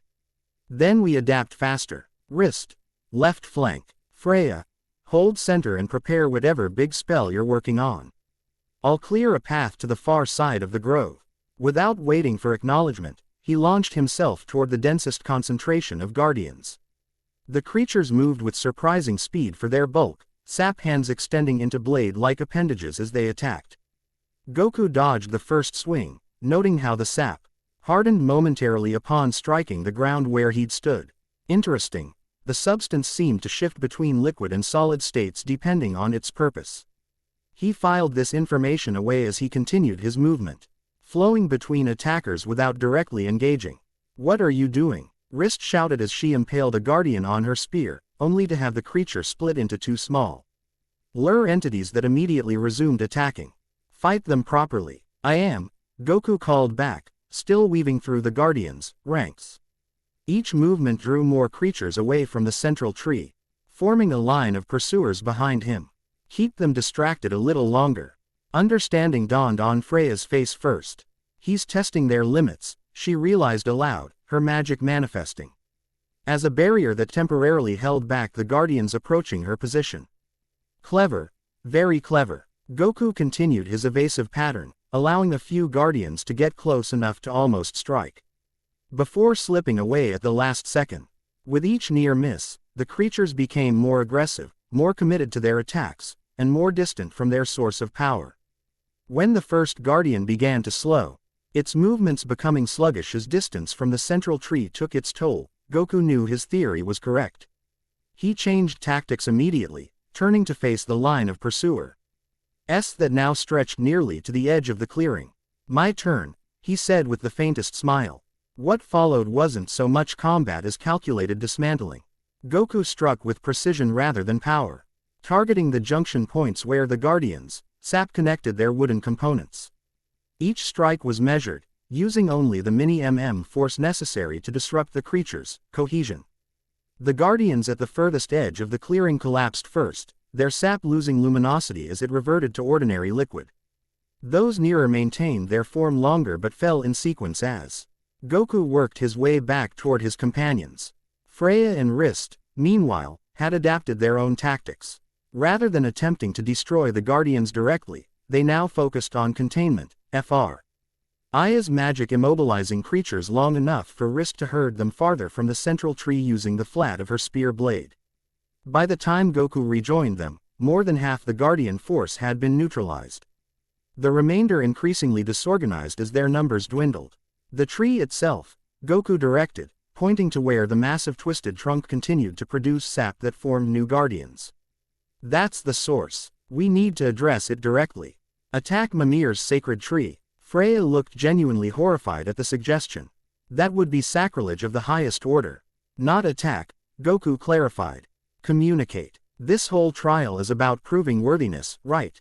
So we need to show we understand what the Grove wants from us." Wrist's expression registered skepticism, but she didn't object as Goku approached the tree, guardians parting before him as if uncertain how to respond to this direct advance. At the tree's base, Goku knelt beside the spring, now calm again after the water entity's disappearance. He placed one hand against the twisted trunk, closing his eyes to focus on the energy flowing through the ancient wood. "We don't seek to harm the Grove or steal its wisdom." He addressed the tree directly. "We only want to understand what's happening to the realms and find Sigrún. If you know something that can help us, please share it. If not, we'll continue our search elsewhere." For several long moments, nothing happened. Then, slowly, the sap began to recede from the remaining guardians, flowing back into the tree's roots. The twisted trunk shuddered, bark splitting in places to reveal glowing interior wood that pulsed like a heartbeat. A branch descended, stopping directly before Goku's face. At its tip formed a single drop of golden sap, hanging suspended like a perfect tear. "The tree offers its knowledge," Freya whispered, awe evident in her voice. "A gift rarely granted, even to the Vanir." Goku looked at the droplet uncertainly. "What do I do?" "You must consume it," Freya explained. "The knowledge of Mimir's Grove can only be internalized, not simply observed." Wrist made a sound of warning. Tree knowledge can overwhelm unprepared minds. Even gods have been driven to madness by such direct communion. Goku considered this warning seriously, weighing the risk against the potential information. Sigrún's freedom, and his own chance of returning home, might depend on what the Grove could tell him. "I'll risk it," he decided, reaching for the golden droplet. The sap detached from the branch at his touch, ling into his palm where it glowed with increased intensity. Without further hesitation, Goku raised his hand to his lips and consumed the offering. The effect was instantaneous and overwhelming. Hi's consciousness expanded beyond his physical form, hurtling through layers of reality at impossible speed. Images flooded his mind. The 9 realms in their entirety, Yggdrasil's vast structure connecting worlds. The complex flow of souls between dimensions. Then, abruptly, his perception narrowed, focusing on a single thread within this cosmic tapestry, a disruption in the natural order. He followed this thread downward, through layers of existence, past Midgard, deeper still, to the borders of Helheim itself. There, at the boundary between realms, he saw it, a structure that shouldn't exist. Neither building nor natural formation. It resembled a massive crystalline web stretched across the void, capturing soul light that should have flowed freely between worlds. At the web's center waited a figure shrouded in shadow, collecting the trapped souls in vessels of impossible geometry. The vision shifted again, revealing a throne room carved from obsidian. Upon the throne sat a woman whose beauty would have been breathtaking if not for the absolute coldness in her eyes. Half her body appeared living, vibrant with health, the other half resembled a corpse in advanced decay, exposed bone gleaming in the chamber's dim light. Hel, goddess of the dishonorable dead. Even without introduction, Goku knew her identity with certainty. Kneeling before her throne was another figure, Wanda. She sent a shock of recognition through Goku despite never having seen her before. Platinum hair like wrists, but longer, flowing freely down her back. Armor of silver and white, now tarnished and damaged. Wings of light and shadow, currently bound with chains of strange black metal. Sigrún, the Valkyrie queen. She wasn't imprisoned as they'd assumed. She knelt as if in service, her head bowed before Hel's throne. Yet something was wrong about the tableau. An unnatural rigidity in Sigrún's posture, a vacancy in her partially visible expression. Before Goku could understand more, the vision collapsed. Awareness snapping back to his physical body with jarring suddenness. He found himself on his knees beside the spring, Freya and Wrist kneeling beside him with matching expressions of concern. "What did you see?" Wrist demanded, her hand gripping his shoulder with bruising force. "Your eyes turned golden, and you spoke in a language neither of us recognized." Goku took a shuddering breath, the aftertaste of the sap bitter on his tongue. "I saw her," he managed, his voice hoarse as though he'd been screaming. "Sigrún, she's in Helheim, but not as a prisoner, at least, not in the conventional sense." "Impossible," Wrist declared flatly. "No Valkyrie would willingly enter Hel's domain. The compact between our realms forbids it."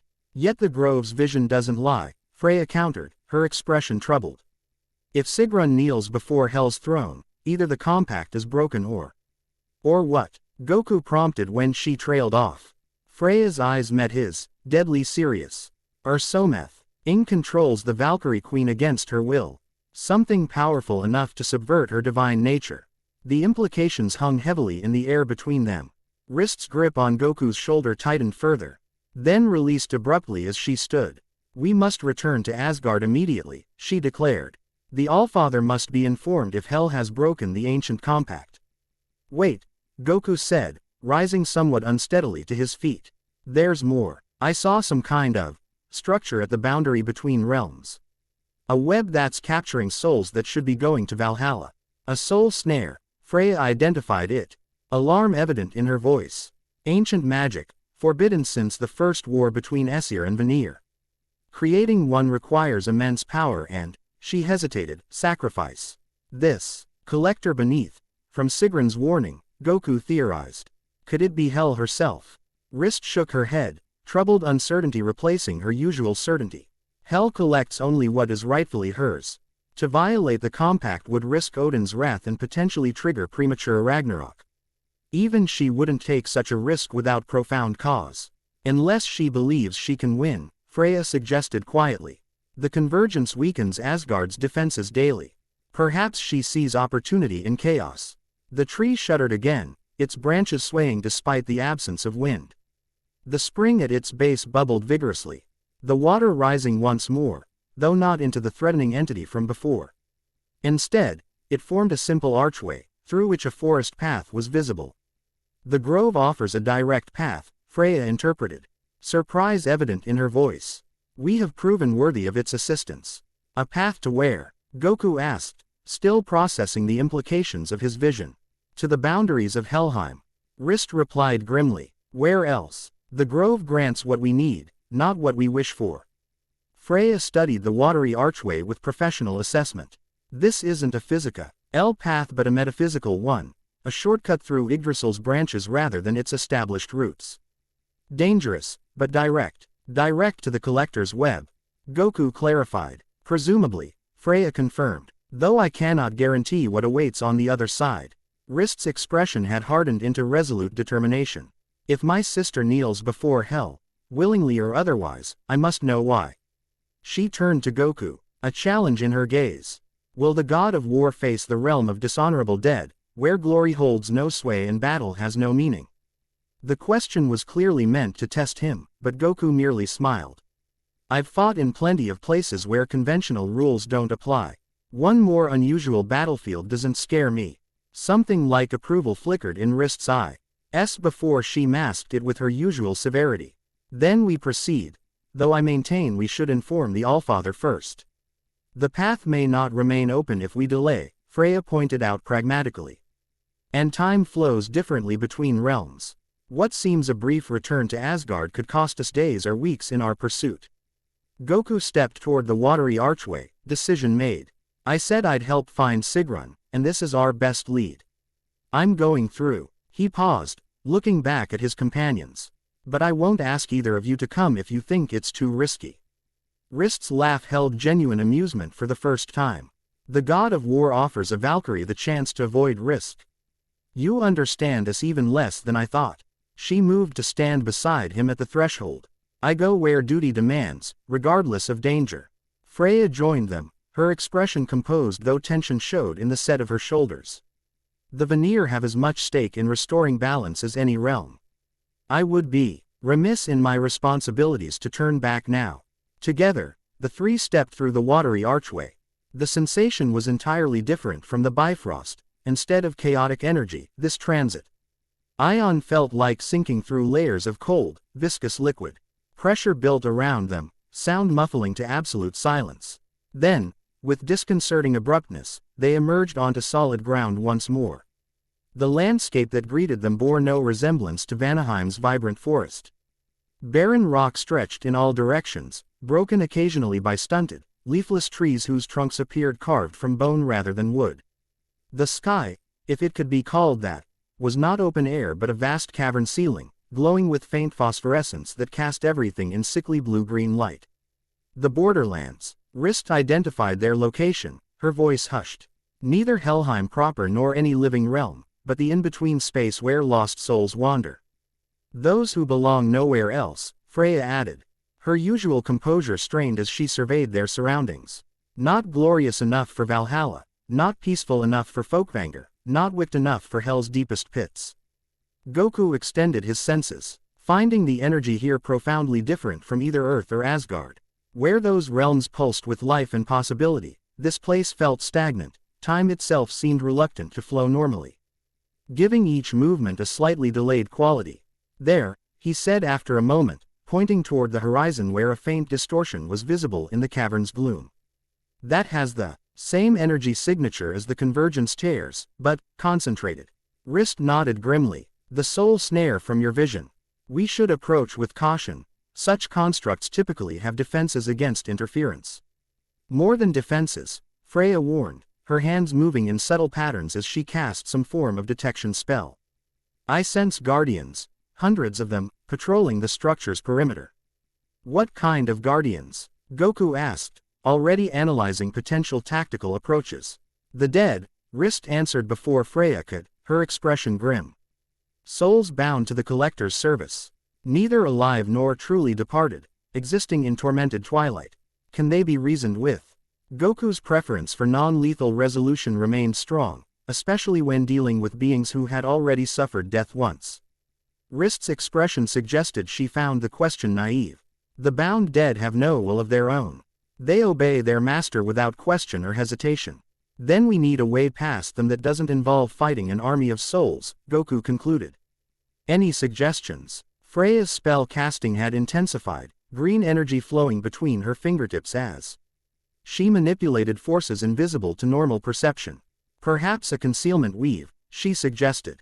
Not mere invisibility, but a shifting of perception, making us register as something the Guardians are instructed to ignore. Is that possible? Rist asked, skepticism evident in her tone. For a Vanir queen versed in Sayre's deeper mysteries. Freya's smile held confidence tinged with pride.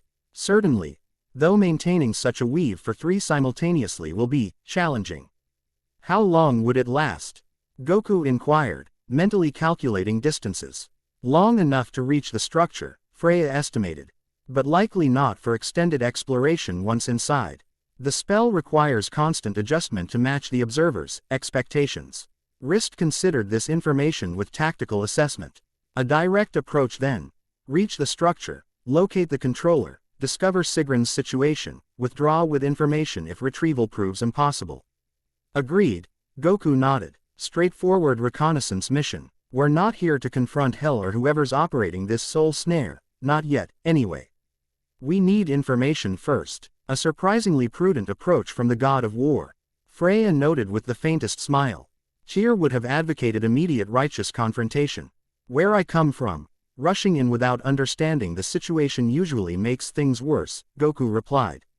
I've learned that lesson the hard way more than once. Wisdom born of experience, Freya acknowledged, her expression suggesting she was reassessing him yet again. Very well. The concealment weave requires physical contact to extend its protection to multiple subjects. She held out her hands toward her companions.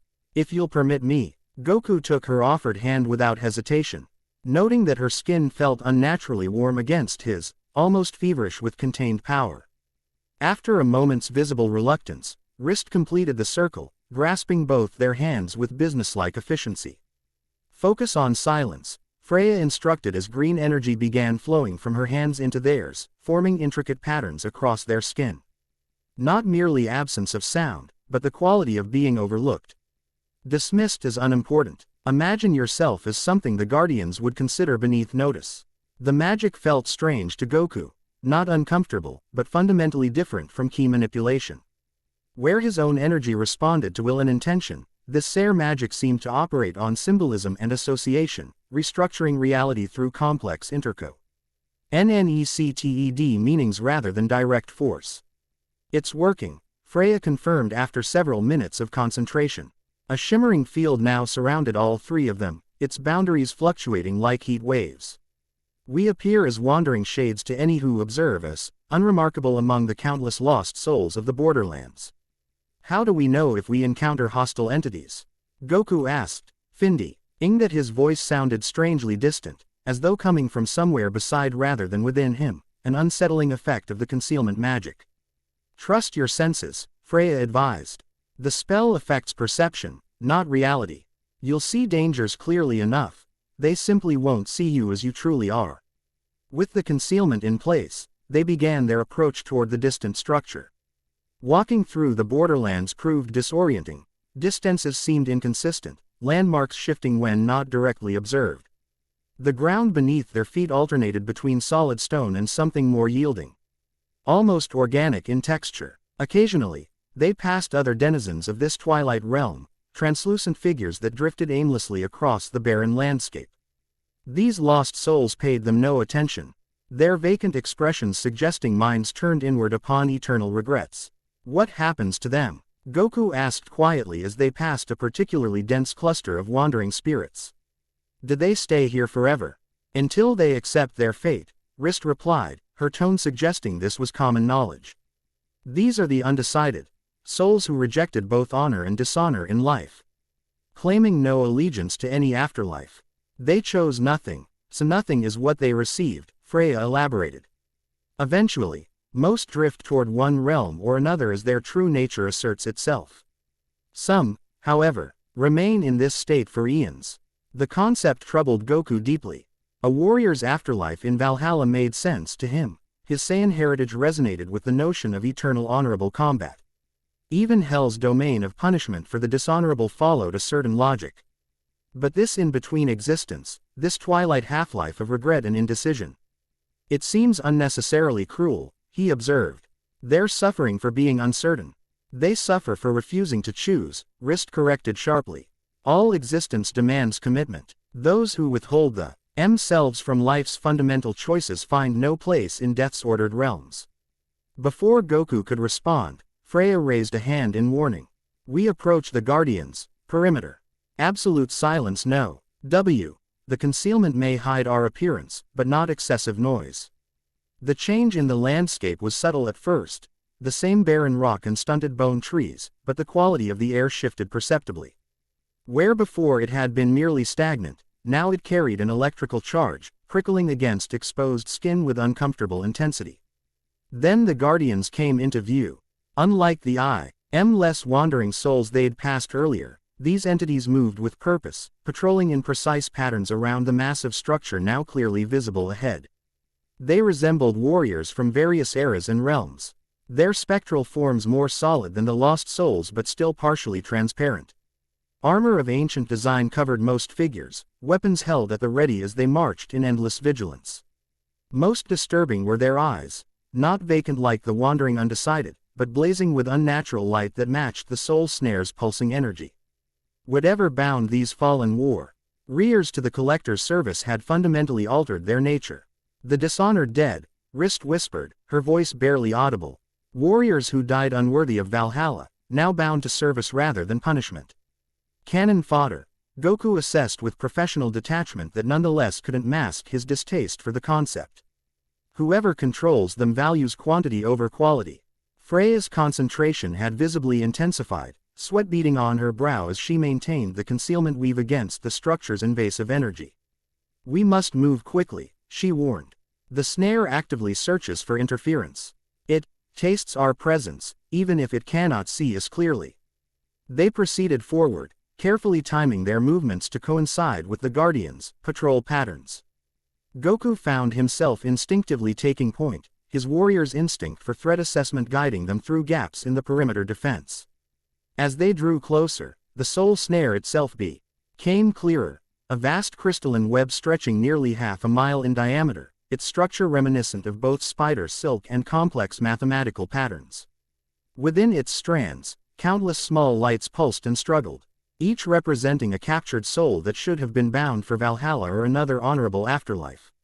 At the web's center stood a structure like no other Goku had encountered across multiple universes. Neither building nor creature, it resembled a massive crystalline heart, pulsing with sickly green-black energy. Tubes of the same crystalline material extended from this central chamber, drawing captured souls inward in a steady stream. The Collector's heart, Freya identified it, her voice strained with the effort of maintaining their concealment this close to the structure's power. The focal point of the entire operation. Can you sense who controls it? Goku asked, his eyes scanning for any sign of the figure he'd glimpsed in his vision. Wrist had closed her eyes, her connection to her sister allowing a different form of perception. Sigrún's essence is present, she confirmed after a moment, but muted. As though observed through murky water. We need to get closer to that central chamber, Goku decided. That's where we'll find answers. Freya's hand on his arm stopped him. The concealment weakens with every step toward the center, she warned. I cannot guarantee it will hold beyond the outer ring of the structure. Goku considered their options, analyzing the pattern of Guardian patrols with experienced eyes. Then we need a distraction, something to draw attention away from the approach to the central chamber. What did you have in mind? Wrist asked, her tone suggesting she expected something reckless. Instead, Goku pointed to a section of the web where the crystalline strands appeared thinner, less reinforced than the surrounding structure. That looks like a weak point. If we could disrupt it from a distance, the released souls would create chaos. Freya realized, following his thinking. The Guardians would be forced to recapture them rather than maintain their patrol patterns. Exactly, Goku confirmed. Can you target that section with your magic without breaking our concealment? Freya's expression turned calculating. Not simultaneously, no, but if I briefly transfer the concealment entirely to while launching a directed attack. Too risky, Wrist interrupted. We'd lose our magic user if you're spotted. I have another idea, Goku suggested. What if I use my energy to disrupt the web from here? Would that maintain our cover? Freya considered this possibility. If you can project power without physically moving toward the target, yes, that might work. Goku nodded, focusing on the distant weak point. Channeling the war god's energy remained different from his usual ki manipulation, less straightforward, more connected to conceptual rather than physical force.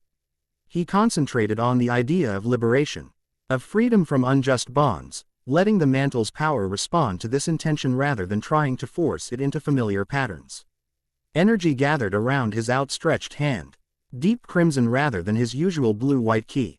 Unlike the raw destructive force he typically wielded, this power felt simultaneously more refined and more primal, the essence of conflict directed toward purpose rather than mere destruction. Interesting approach, Freya murmured, observing his technique with evident fascination.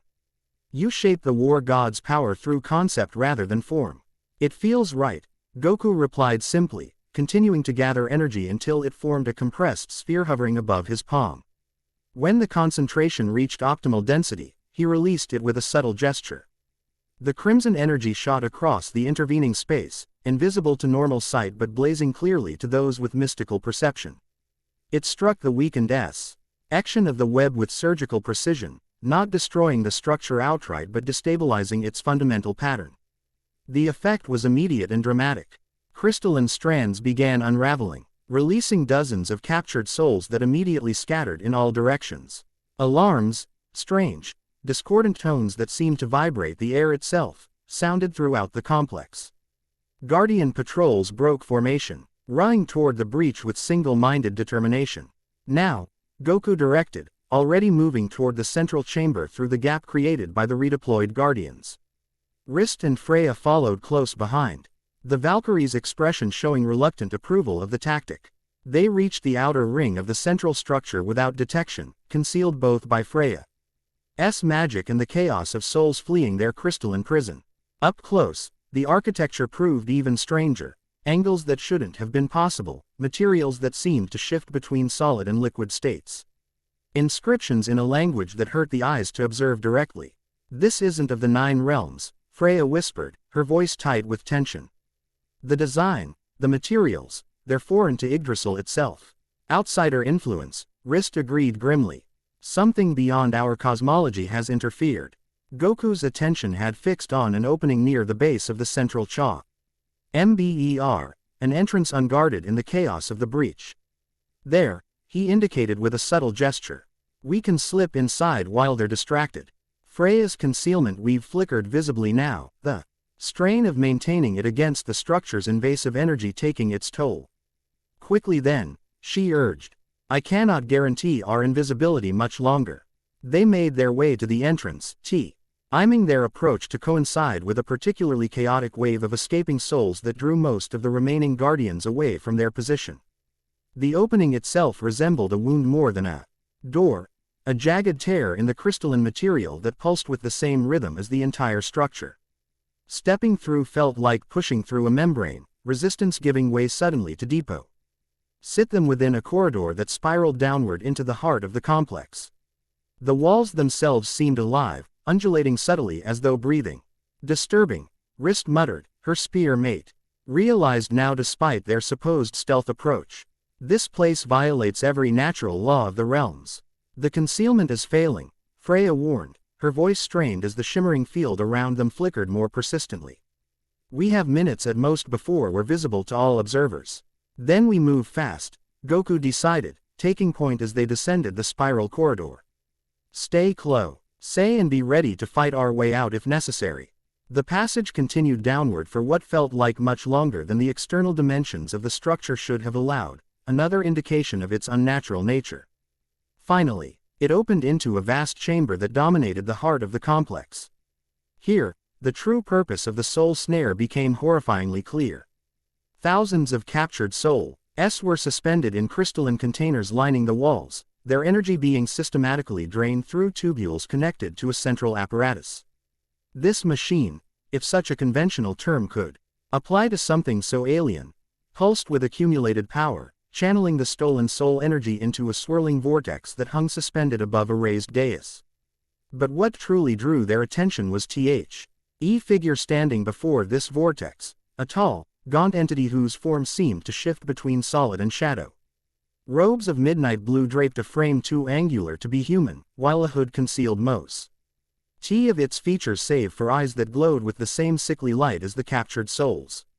"The Collector," Freya whispered, her concealment spell finally collapsing completely as the chamber's overwhelming energy overwhelmed her control.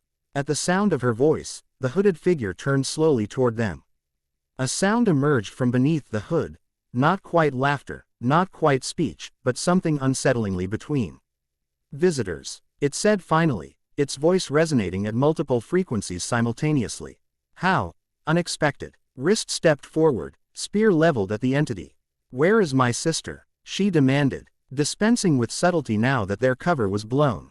"Where is Sigrún?" The Collector's head tilted at an unnatural angle. "The Valkyrie Queen serves a greater purpose now. As will you all, in time." That wasn't an answer, Goku stated, moving to stand beside Wrist. "We know she's here, or connected to this place. Show her to us." The Collector regarded them silently for a long moment before making a gesture toward the vortex. The swirling energy parted briefly, revealing a glimpse of what lay beyond, the obsidian throne room from Goku's vision, where Sigrún knelt before Hell's throne. "She serves willingly," the Collector claimed, though something in its tone suggested deception. "A bargain struck for the greater good of all realms." "Lies," Wrist spat, her wings flaring with barely contained fury. "No Valkyrie would abandon her sacred duty voluntarily.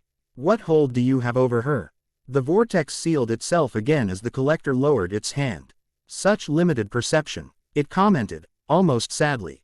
"You see only your small corner of existence, while greater forces move across the multiverse."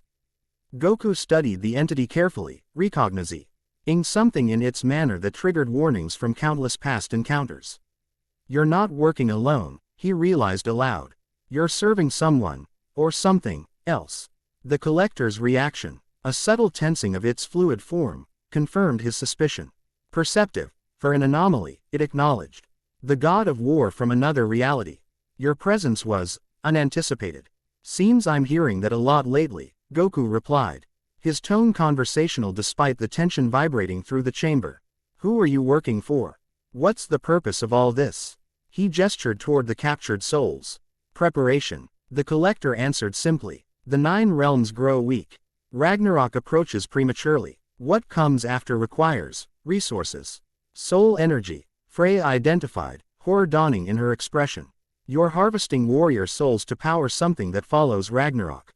The worthy serve in death as they did in life," the Collector confirmed. "A noble purpose." Wrist's patience visibly snapped. With a battle cry that echoed throughout the chamber, she launched herself at the Collector, her spear aimed directly at its center mass. The weapon, capable of piercing even divine flesh, should have impaled the entity completely. Instead, it passed through as though the Collector were made of smoke, its form dispersing around the attack before reconstituting unbothered.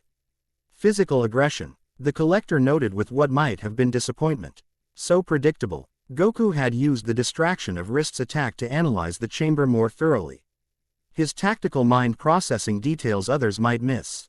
The vortex, the soul containers, the central apparatus, they formed a pattern, a system that could be disrupted if understood properly.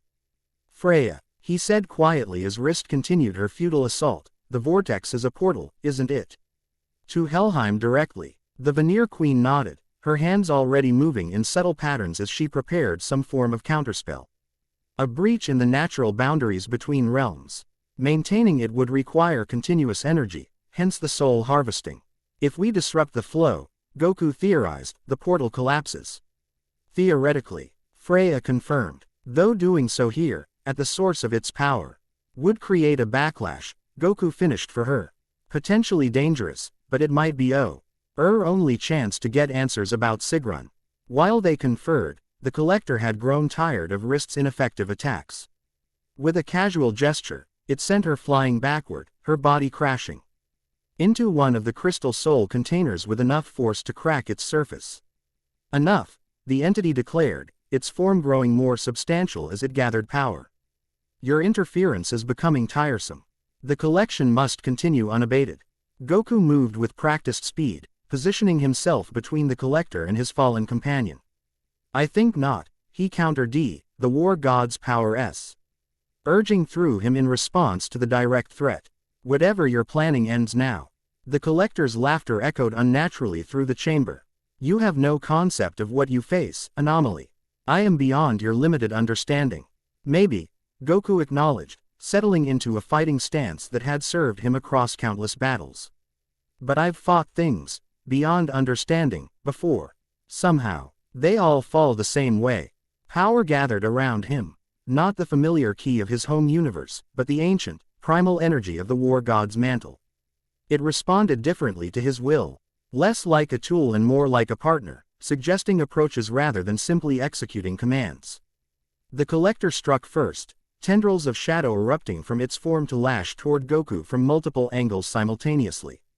Rather than evading or blocking directly, Goku moved through the attack, his body flowing between the shadow limbs with practiced precision.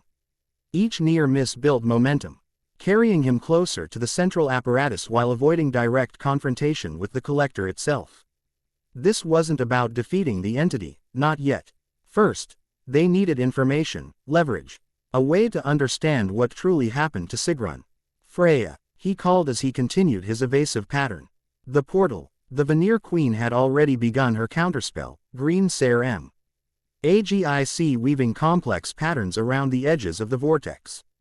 The collector noticed too late, its attention divided between combating Goku and maintaining the portal's stability. No, it howled, Abba, endoning its attack on Goku to lunge toward Freya. The connection must be maintained. The distraction was all Goku needed. With the collector's attention diverted, he reached the central apparatus, the heart of the soul snare operation. Following instinct and the war god's inherent knowledge, he placed his hands directly on the pulsing crystalline surface. Power surged between them, the apparatus, attempting to drain Goku's essence as it did the captured souls, while Goku pushed back with the mantle's divine energy. The resulting feedback created cascading disruptions throughout the system, containers cracking as souls began breaking free of their crystal prisons. The collector shrieked, a sound that transcended normal hearing to vibrate directly through bone and tissue. Stop. You understand nothing of what you unravel. I understand enough, Goku countered, maintaining his connection to the apparatus despite the pain now coursing through him. You're stealing souls that don't belong to you, disrupting the natural order of these realms. Meanwhile, Freya's spell had begun destabilizing the portal's boundaries, causing the vortex to fluctuate wildly.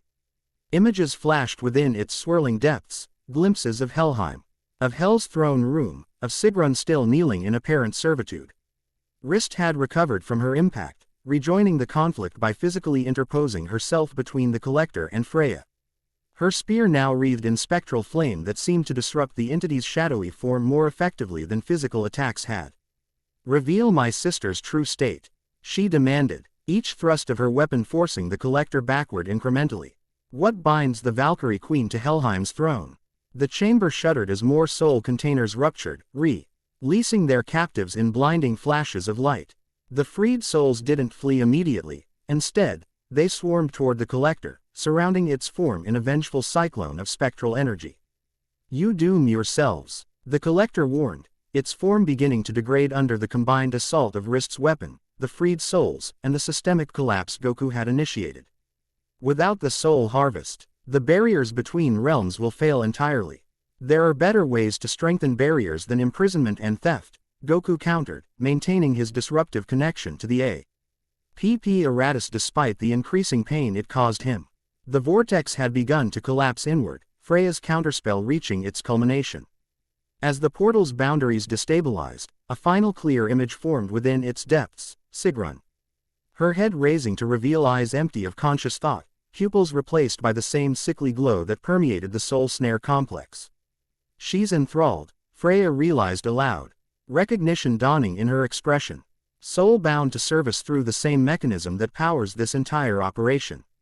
Release her, Rist demanded, her attacks on the collector increasing in ferocity as her sister's true state became clear.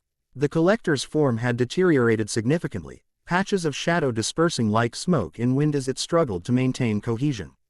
I cannot, it admitted, its multi-toned voice fragmenting into discordant components. Her binding is beyond my authority to break. Then whose authority is it under? Goku pressed, Sensei. They had moments before the entire structure collapsed around them. The collector's form condensed briefly, stabilizing enough to deliver a final message. The architect of necessity. The one who prepares for what comes after. Seek him in the realm of eternal winter, where giants walk and the wolf waits. With those cryptic words, the entity dispersed completely, its essence scattering like ash on wind.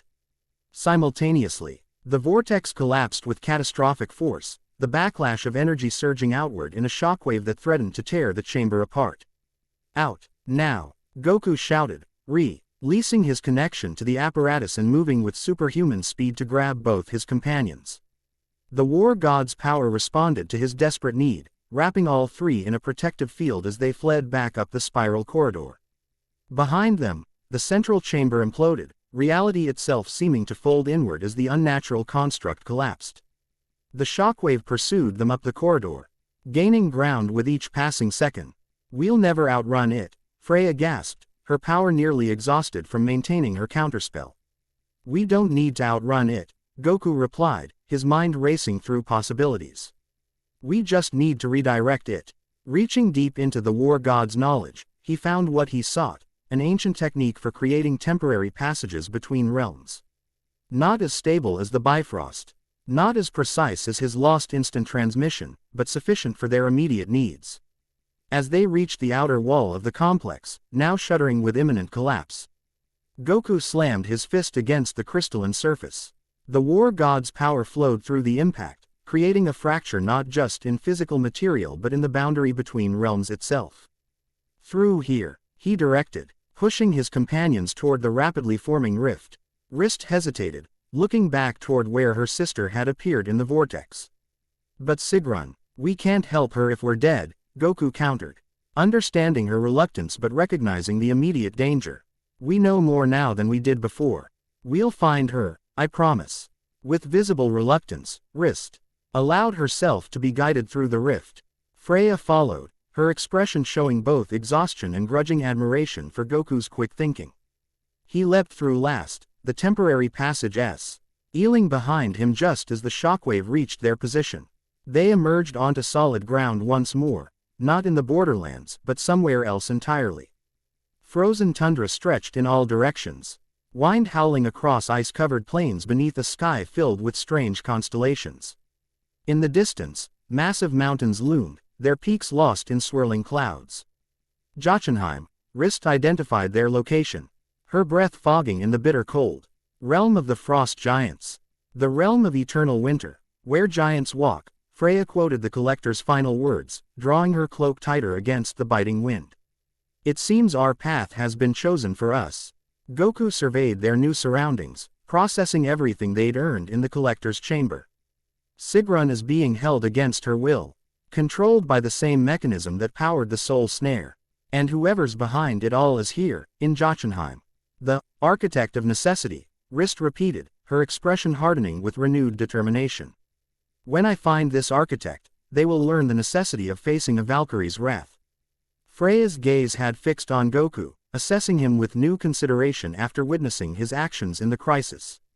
You continue to surprise, God of War. Few would have recognized the pattern of the soul snare so quickly, or found a way to disrupt it without destroying themselves in the process. I've had a lot of practice dealing with complicated energy systems, Goku replied with characteristic understatement. The principles don't change much, even between universes. A brief smile crossed Freya's features before she returned her attention to their immediate surroundings. We should find shelter before the temperature drops further. Jotunheim's nights are legendary for their deadly cold. Goku nodded, already scanning the landscape for suitable options. In the distance, a plume of smoke rose from what might be a settlement or encampment. There, he pointed, our best chance for information and shelter. Wrist's expression suggested skepticism. Frost giants are not known for their hospitality, especially to Aesir and Vanir. And what about to the god of war? Goku asked, a hint of challenge in his tone.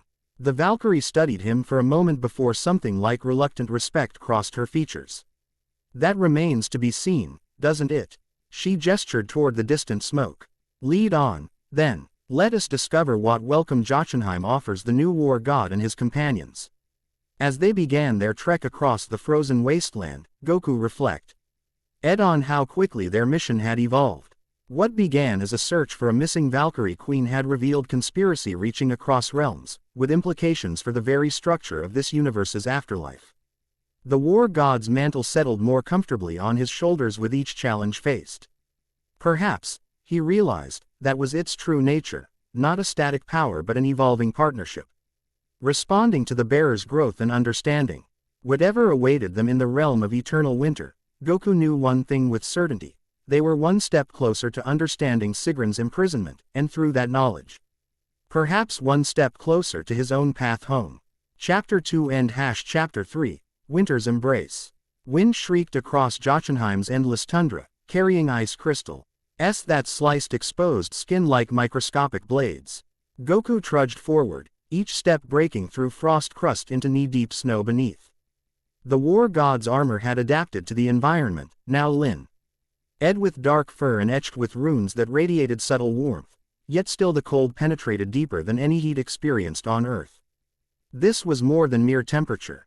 Jotunheim's winter carried ancient malice, a fundamental hostility to life itself. The smokes disappeared, Wrist noted, her voice cutting through the howling gale. Unlike Goku, cold seemed to invigorate rather than hinder her. Valkyrie physiology embraced extremes that would kill lesser beings.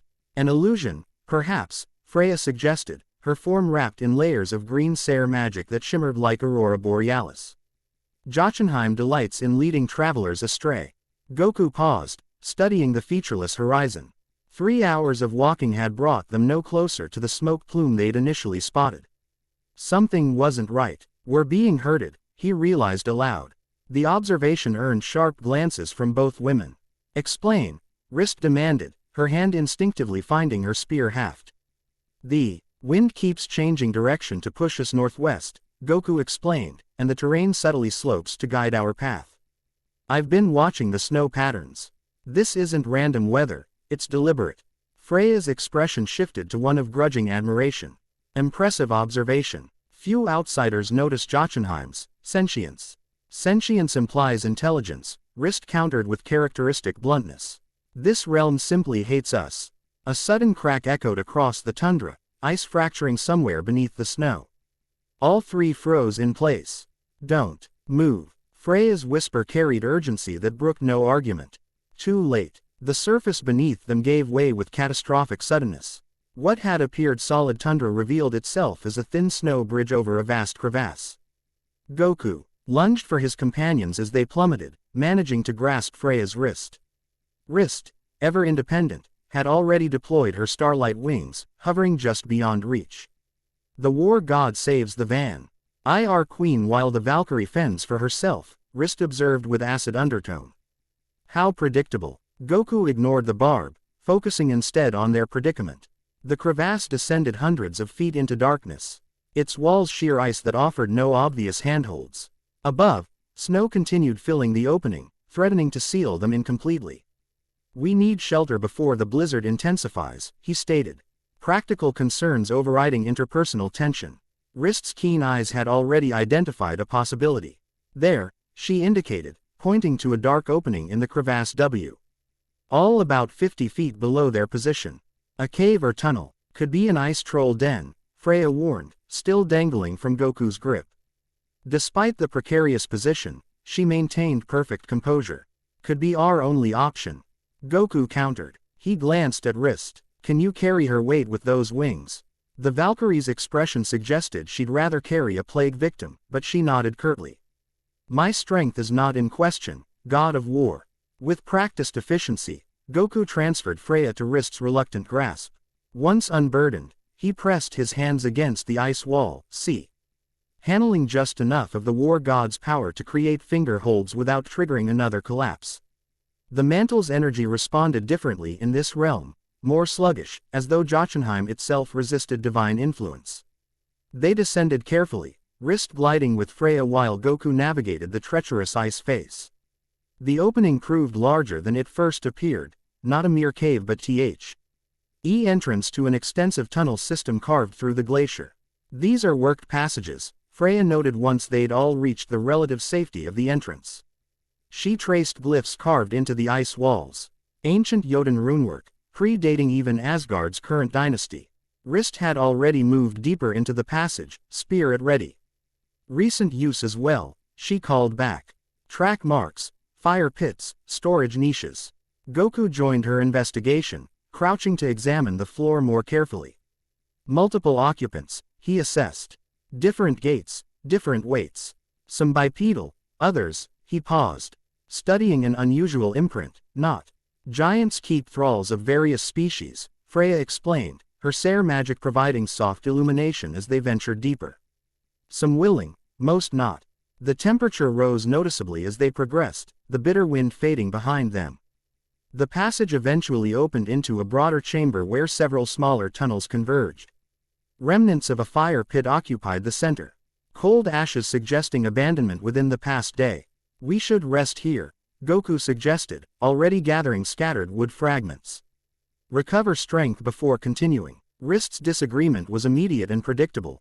Rest dulls vigilance. We should press on while. A whisper of movement from one of the adjoining tunnels silenced her mid-sentence. All three tensed, attention fixing on the dark opening. Nothing emerged, yet Goku's instincts screamed danger. Something watched from the shadows, something that knew these tunnels intimately. Show yourself, he called, injecting the war god's authority into his voice. We mean no harm if none is offered. Silence answered him, thick and evaluating. Freya stepped forward, her hands weaving subtle patterns in the air. Perhaps our watcher requires demonstration of our peaceful intent, she suggested, completing a complex gesture that sent motes of green light floating toward the suspicious tunnel. The response was explosive. A barbed spear of ice erupted from the darkness, aimed directly at Freya's heart. Goku moved with instinctive speed, catching the projectile inches from its target. The ice burned his palm with unnatural cold, eating through the war god's protective aura like acid through cloth. So much for peaceful demonstration, Wrist commented dryly, her own spear now leveled at the tunnel entrance. A low, rumbling laugh echoed through the chamber, female but far from gentle. 3 trespassers in my hunting grounds, came a voice like grinding glaciers. 2 ir, recognized by their stench, Aesir warmonger and veneer witch. The speaker emerged partially from shadow, revealing herself one deliberate step at a time.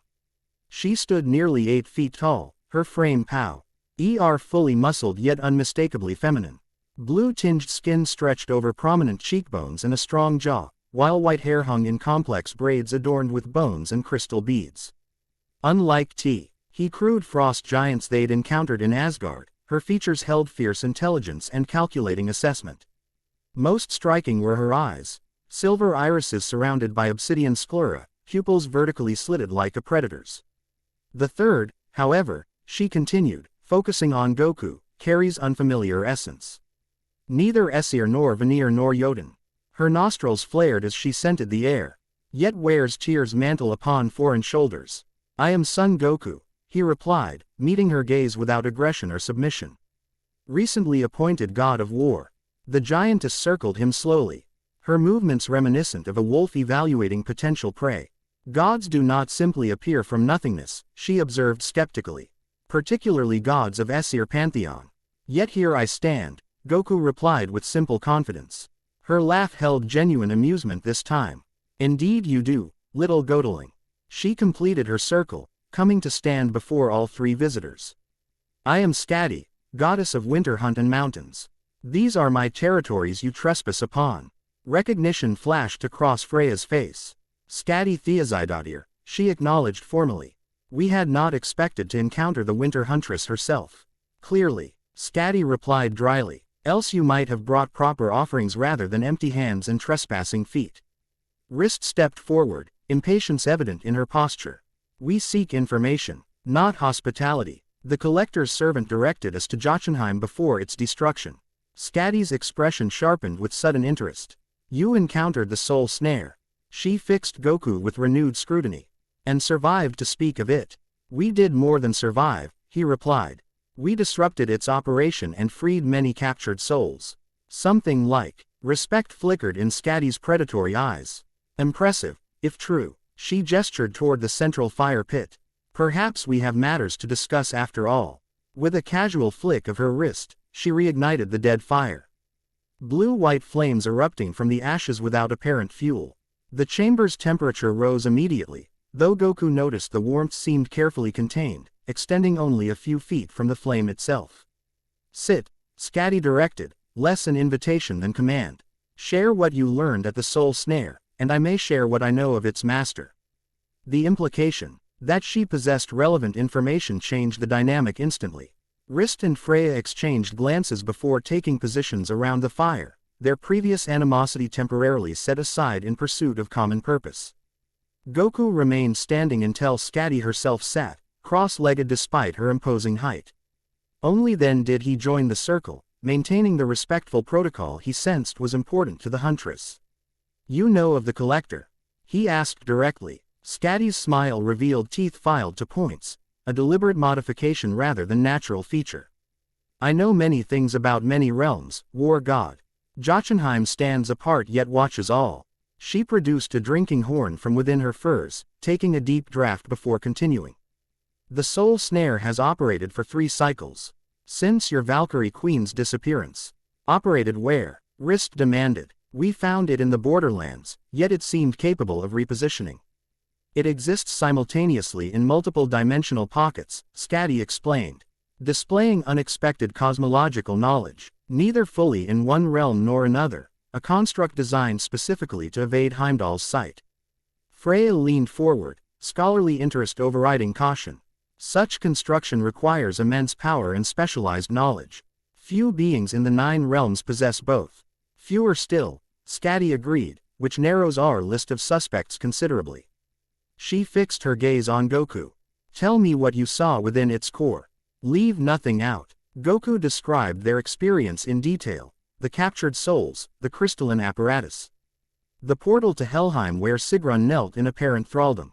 Throughout his account, Scatty listened with unnerving intensity, her eyes never leaving his face. "And the collector spoke of an architect of necessity," he concluded, "someone preparing for what comes after, presumably after Ragnarok." Scatty sat in silence for several moments after he finished, her expression unreadable. Finally, she spoke, her voice lowered despite their isolation. "The architect creates not from desire but perceived necessity," she said. "He believes the 9 realms face destruction regardless of intervention, so seeks to preserve what he values beyond Ragnarok's fire." "He," Wrist seized on the pronoun. "You know his identity." Scatty's laugh held no humor. "I have suspicions, as do all who watch from Jotunheim's heights." She reached into the fire barehanded, rearranging burning logs without apparent discomfort. "But speaking names carelessly attracts attention, particularly names of those who walk between worlds." "Loki," Freya breathed, connecting implications. "You suspect the trickster." "I suspect many and trust none," Scatty corrected sharply. "Including foreign gods who appear precisely when cosmic balance falters." Her gaze returned to Goku with renewed suspicion. He met her scrutiny calmly. "I understand your caution. In your position, I'd question my convenient arrival too." The simple acknowledgement seemed to surprise her. "Most gods bristle at the slightest doubt of their divinity," she observed. "I'm not most gods," Goku replied with a shrug. "Where I come from, I wasn't divine at all. Just a warrior trying to protect what matters." "And what matters to you now, displaced warrior?" Scatty asked, genuine curiosity entering her tone. "Why seek the Valkyrie Queen when you could pursue your own return home?" The question gave Goku pause. He hadn't fully articulated his motivations even to himself, yet found truth flowing easily in response to Scatty's directness.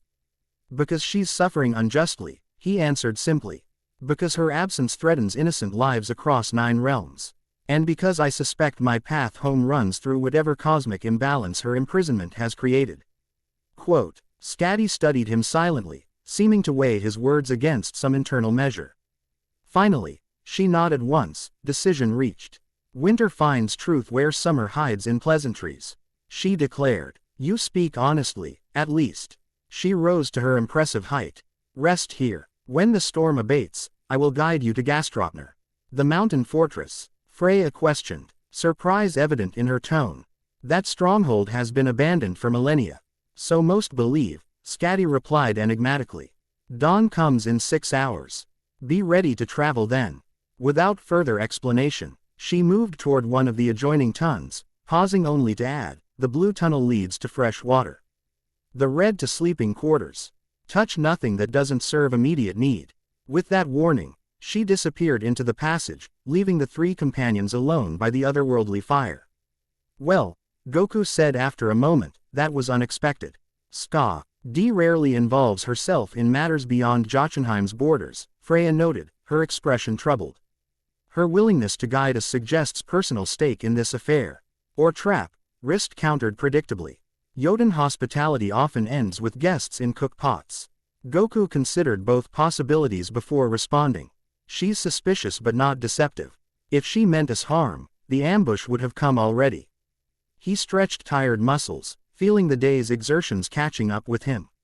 "I say we accept her guidance while maintaining appropriate caution."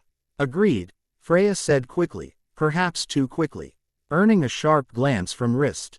"The Veneer Queen agrees with the war god yet again," the Valkyrie observed acidly. "How thoroughly convenient." Freya's smile remained diplomatic despite the provocation. "When counsel is sound, agreement is wisdom rather than convenience," First Valkyrie. Sensing escalating tension, Goku stood abruptly. "I'll check the water source," he announced, moving toward the blue-tinged tunnel Skadi had indicated. "Both of you should rest while possible." He felt their eyes following as he left, competitive gazes tracking his movement with very different intentions. The dynamic between the two women had shifted subtly since their arrival in Jotunheim, their earlier professional rivalry evolving into something more personal. The blue tunnel descended at steep angle, carved steps leading to a subterranean pool fed by an underground spring. The water glowed with faint bioluminescence, casting rippling patterns across ice walls. Despite Jotunheim's freezing surface temperatures, the pool steamed gently, geothermal energy keeping it liquid. Goku knelt beside it, testing temperature with his fingertips before cupping hands to drink. Water tasted of minerals and something else, an essence both ancient and vibrant, like drinking time itself. "Spirit water." Skadi's voice startled him despite his normally acute senses. The huntress moved with supernatural silence. Even by his standards, the spring connects to Mimir's well through root passages, she explained, kneeling beside him to drink directly from the pool. "Not as potent as the source, but carries echoes of wisdom nonetheless. Is that why I feel?" Goku searched for words to describe the sensation spreading through him. "Connected to past and future simultaneously." Skadi supplied. "Yes, the water thins boundaries between what was, what is, and what may be." She studied him with renewed interest. "Most outsiders find the sensation disturbing." "It's actually familiar," Goku admitted. "Reminds me of the hyperbolic time chamber back home, a place where time flowed differently." "Your realm sounds increasingly peculiar, war god." "Just Goku is fine," he corrected automatically. "And yes, Earth has its peculiarities, though it probably seems ordinary compared to all this." He gestured toward their surreal surroundings. Skadi's laugh held genuine amusement. "You equate godhood with title rather than essence," she observed. "Fascinating." Before Goku could respond, she continued with unexpected directness. "Your companions compete for your attention like ravens over carrion. Does this amuse you?" The blunt question caught him off guard. "I hadn't really thought about it that way." "Liar," Skadi accused without heat. "You perceive more than you acknowledge, war god.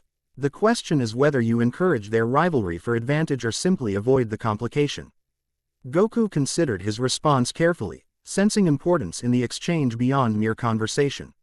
"Where I come from, I was married," he finally said. "To a woman I respected greatly, though I wasn't always the husband she deserved." Old regrets colored his tone despite efforts at neutrality. "I'm not looking to replace that connection or create new complications." "Yet complications find you nonetheless," Skadi observed. "Power attracts. The war god's mantle, simply adds divine magnetism to your natural draw." "Natural draw," Goku repeated skeptically. Skadi's expression suggested she found his modesty either amusing or disingenuous. "You combine martial prowess with unusual compassion. Strategic mind with disarming directness." She shrugged massive shoulders. "Rare combination that certain personalities find irresistible." The conversation had ventured into uncomfortable territory. Goku redirected. "You mentioned Gastropner earlier. What might we find there? Skadi allowed the subject change with knowing smile. The mountain fortress houses Jotun's secrets older than Asgard itself.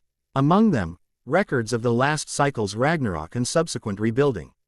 Last cycle, Goku questioned, fascination overriding discomfort. You mean Ragnarok has happened before? Many times, Skadi confirmed, trailing fingers through the glowing water. The 9 realms die in rebirth in eternal cycle, though few retain knowledge between iterations. Her expression darkened. What differs now is timing. The cycle accelerates unnaturally. Because of Sigrún's absence, Goku concluded. Perhaps, Skadi allowed, or perhaps her removal simply constitutes another symptom rather than cause. The insight shifted Goku's perspective on their quest substantially. You think someone's deliberately triggering premature Ragnarok? I think, Skadi replied carefully, that cosmic cycles rarely accelerate without deliberate interference. She fixed him with her unsettling predator's gaze. The question becomes, who benefits from hastened destruction and rebirth? Before Goku could pursue this provocative thread, a distant howl echoed through the tunnel system, not whined but something distinctly alive and hungry. Skadi tensed, reaching for weapons concealed within her furs. We are discovered, she hissed. Prepare yourself, war god. Discovered by what? Goku asked, already rising to defensive stance. Huldra wolves, Skadi replied grimly. Corpse eaters and soul hunters. They should not be this deep in my territory. Another howl sounded, closer this time, followed by several responding calls from different directions. The pack was coordinating, surrounding potential prey. Your companions, Skadi warned, already moving toward the tunnel entrance. The wolves will target the weakest first. Goku matched her pace, concern mounting. How dangerous are these creatures? Their bite severs soul from body, came the terse reply. Even gods may fall if overwhelmed by sufficient numbers. They raced through the blue tunnel, emerging into the main chamber just as the first attack came. Dark shapes burst from the remaining passages, creatures that resembled wolves only in basic outline. Their bodies appeared partially decomposed, exposing bone and sinew beneath patchy fur.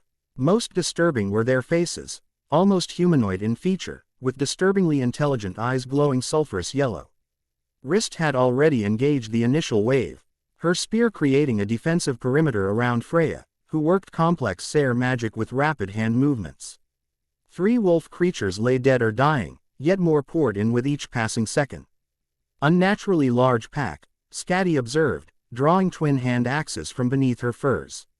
Something drives them. Goku assessed the tactical situation instantly. Wrist, maintain position. Freya, prioritize sealing the northwestern tunnel, largest concentration approaching from there. Without waiting for acknowledgement, he launched himself toward the thickest cluster of attackers. The war god's power responded differently than in previous engagements, more primal, more visceral, as though Jotunheim's fundamental nature influenced its expression. Each strike carried concussive force that sent wolf creatures flying backward into their companions. Yet for each one disabled, 2 more emerged from the tunnels. Their attack pattern suggested disturbing intelligence, probing defenses, testing reactions. Learning from each failure, they're being controlled, Goku called out, recognizing coordinated assault patterns. Something's directing them specifically against us. Skadi had reached similar conclusion. The huntress fought with brutal efficiency, her axes cleaving through hide and bone with equal ease. The architect tests his opposition, she growled between strikes, sending expendable assets to evaluate threat. A particularly large wolf creature launched itself directly at Goku's throat, jaws distending unnaturally wide. He caught it mid-leap, intending to redirect its momentum as he had countless attackers before. Instead, the creature partially dissolved around his grasp, its semi-corporeal form allowing it to flow through his defensive hold. Razor teeth grazed his neck, missing vital points by millimeters. Where they touched, intense cold spread through flesh like poison. The war god's armor prevented deeper penetration, but the brief contact left frost-burned skin and numbing pain. Their bite carries winter's death, Skadi warned, beheading the creature before it could attempt second strike. Do not let them breach your defenses again. Engagement continued for several brutal minutes, the chamber becoming increasingly crowded with wolf creature corpses. Yet still they came, an impossible number for the confined space. We cannot sustain this defense, Wrist called out. Her Valkyrie stamina showing first signs of fatigue.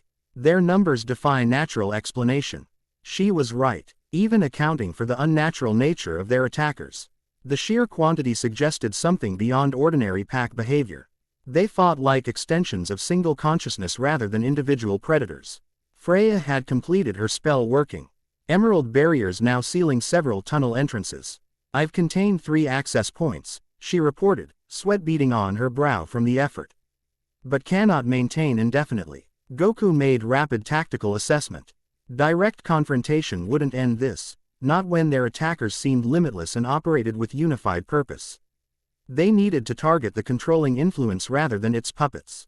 Scatty, he called to the huntress, who fought nearby. These creatures have a master. How would they maintain control at this distance? Understanding dawned in her predator eyes. Anchor point, she replied between axe swings. Physical focus that extends influence. Goku expanded his awareness beyond physical senses, searching for energy patterns rather than visible threats. The war god's perception revealed what normal sight couldn't: threads of sickly yellow power connecting each wolf creature to a central point within the chamber itself. There, he identified, pointing toward an innocuous-seeming rock formation near the fire pit. That's not natural stone. Scatty followed his indication, recognition flashing across her features. Draugr stone, she confirmed. Necromantic focus. Destroy it. Easier identified than accomplished. The wolf creatures immediately reoriented their attack, forming living barrier between the companions and the control stone. They moved with suicidal determination, caring nothing for self-preservation as they blocked access through sheer numbers. I need an opening, Goku called to his allies. Just a few seconds of clear path. Wrist responded first. Valkyrie's sweep, she announced, her spear beginning complex pattern that gathered spectral energy with each movement.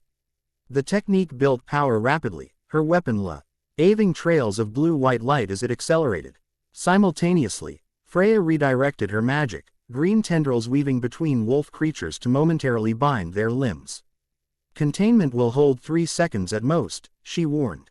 Strain evident in her voice. Enough, Goku assured her, gathering the war god's power in concentrated form. Unlike his usual key techniques, this energy manifested as crimson light that clung to his right arm like living flame. Scatty completed their impromptu coordination by launching herself into the remaining wolf creatures with berserker fury. Her axes became indistinct blurs as she carved temporary path through the supernatural pack. Now, Wrist called as her spear technique reached completion. She brought the weapon down in overhead arc that released accumulated energy in explosive wave, clearing 20-foot radius around her position. In the momentary opening, Goku struck. He crossed the distance to the control stone in eyeblink, crimson wreath. Ed fist connecting with its surface in precisely calibrated impact. The war god's power flowed from him into the necromantic focus, disrupting its fundamental structure rather than merely shattering its physical form. The stone imploded with concussive force, collapsing inward as though consumed by internal void. Yellow energy threads connecting it to the wolf creatures snapped instantly, backless.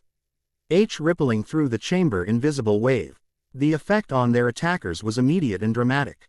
Without controlling influence, the wolf creatures lost cohesion, some dissolving into mist, hers collapsing like puppets with cut strings. Those few maintaining physical integrity fled in disorganized panic, retreating into the tunnel system with frightened whines replacing their earlier threatening howls. Within moments, the chamber stood empty of threats, though aftermath of battle remained evident in scored walls and scattered corpses slowly dissolving into oily residue. Well fought, Scatty acknowledged, cleaning her axes methodically despite the chaos around them. Few outsiders recognize Draugr stone for what it is. I sensed its wrongness, Goku explained, examining his Fr. Ost-burned neck with experimental fingers. The injury had already begun healing, the war god's vitality accelerating natural recovery. It felt like the soul snares energy, but concentrated. Perceptive, Scatty noted with approval. The stone's presence in my territory raises troubling questions. It should have been impossible to place without my knowledge. Wrist approached, her wings folded. But not dismissed. Ready for immediate deployment if needed. Someone anticipated our path, she concluded grimly. This wasn't random attack but targeted assassination attempt. More test than assassination, Freya countered. Examining dissolving wolf creature remains with scholarly detachment. These constructs were powerful but ultimately expendable. Their controller sought information rather than confirmed kills. Information about what? Goku questioned, though he suspected the answer already. About you, Skadi replied bluntly. The unknown variable, the displaced war god from beyond 9 realms. The assessment aligned with Goku's own conclusion. Someone with considerable resources wanted to evaluate his capabilities, determining whether he represented genuine threat to their plans. The architect, he stated rather than asked. Likely, Skadi confirmed. Few others command such resources or demonstrate such foresight. Freya had moved to examine the imploded control stone, her magic probing its remnants cautiously. The craftsmanship is familiar, she noted with troubled expression. Reminiscent of ancient veneer techniques, though corrupted with elements I don't recognize. Can you trace it back to its creator? Rist demanded. The veneer queen shook her head regretfully. Not from these fragments. The backlash destroyed most identifying elements. Then we proceed as planned, Goku decided. Helping clear wolf creature remains from their temporary shelter. To Gastropner at dawn. Skadi nodded approval. The mountain fortress may provide answers these tunnels cannot. She gestured toward the red passage she'd indicated earlier. Rest while possible. The journey will test even divine endurance. With that warning, she retreated once more, presumable. Why to secure their perimeter against further intrusions. Left alone again, the three companions exchanged significant glances. She knows more than she reveals, Rist stated flatly. All Jotnar keep secrets, Freya replied. It's their nature. But her assistance seems genuine, if self-interested. I agree, Goku said, settling beside the rekindled fire.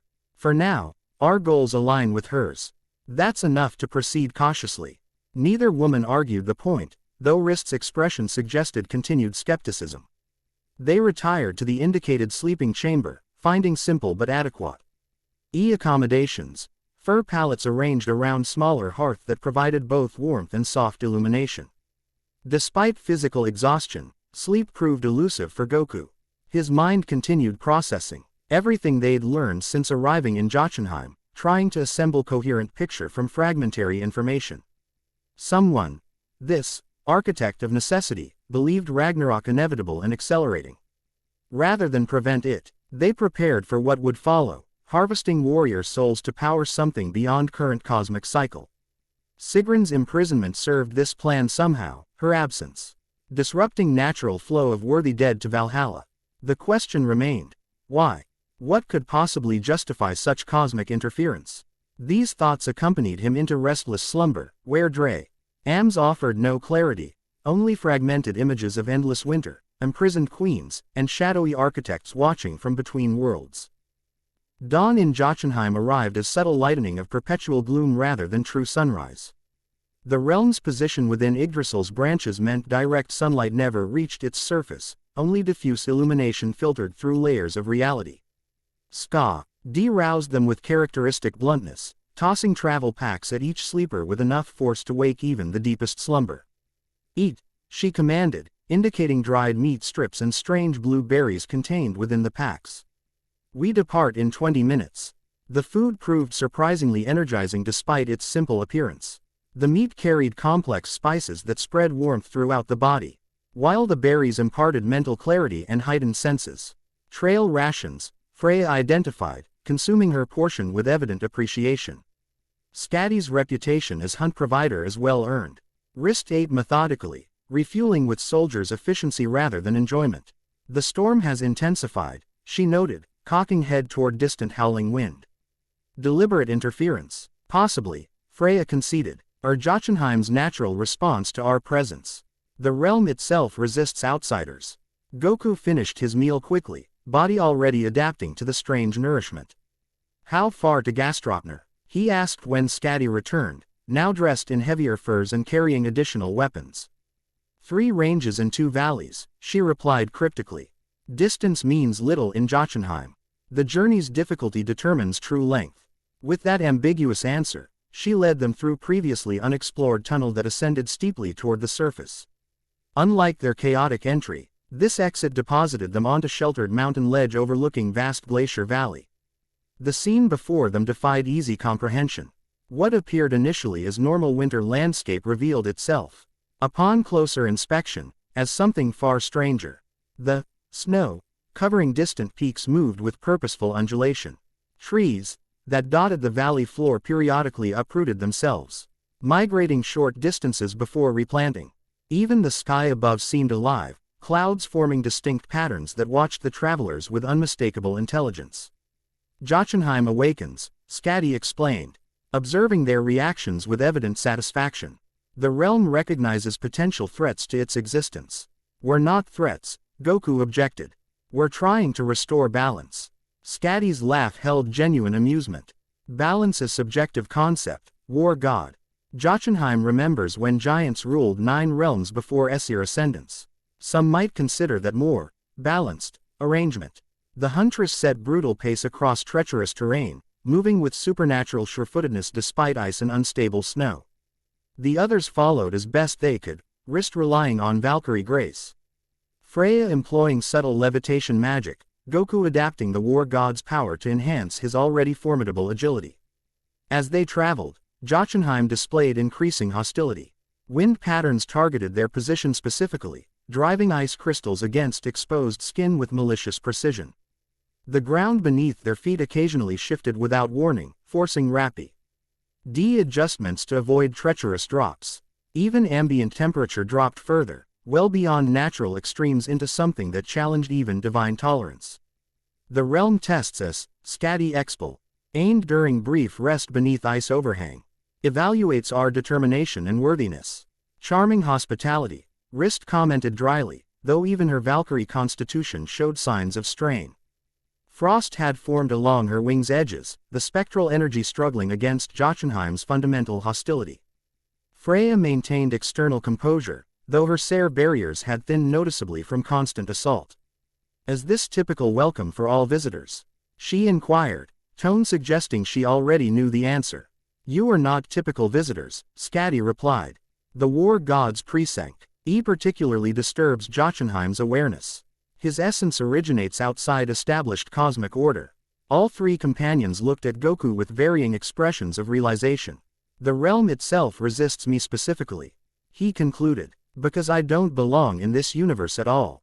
Precisely, Skadi confirmed. Your existence represents contradiction to established pattern. Jotunheim particularly dislikes contradictions. The revelation explained much about their journey's increasing difficulty. What had begun as merely challenging terrain had evolved into actively hostile environment, and specifically targeting their progress. Can we mitigate this resistance somehow? Goku asked practically. Skadi considered the question with evident interest in his response to the situation.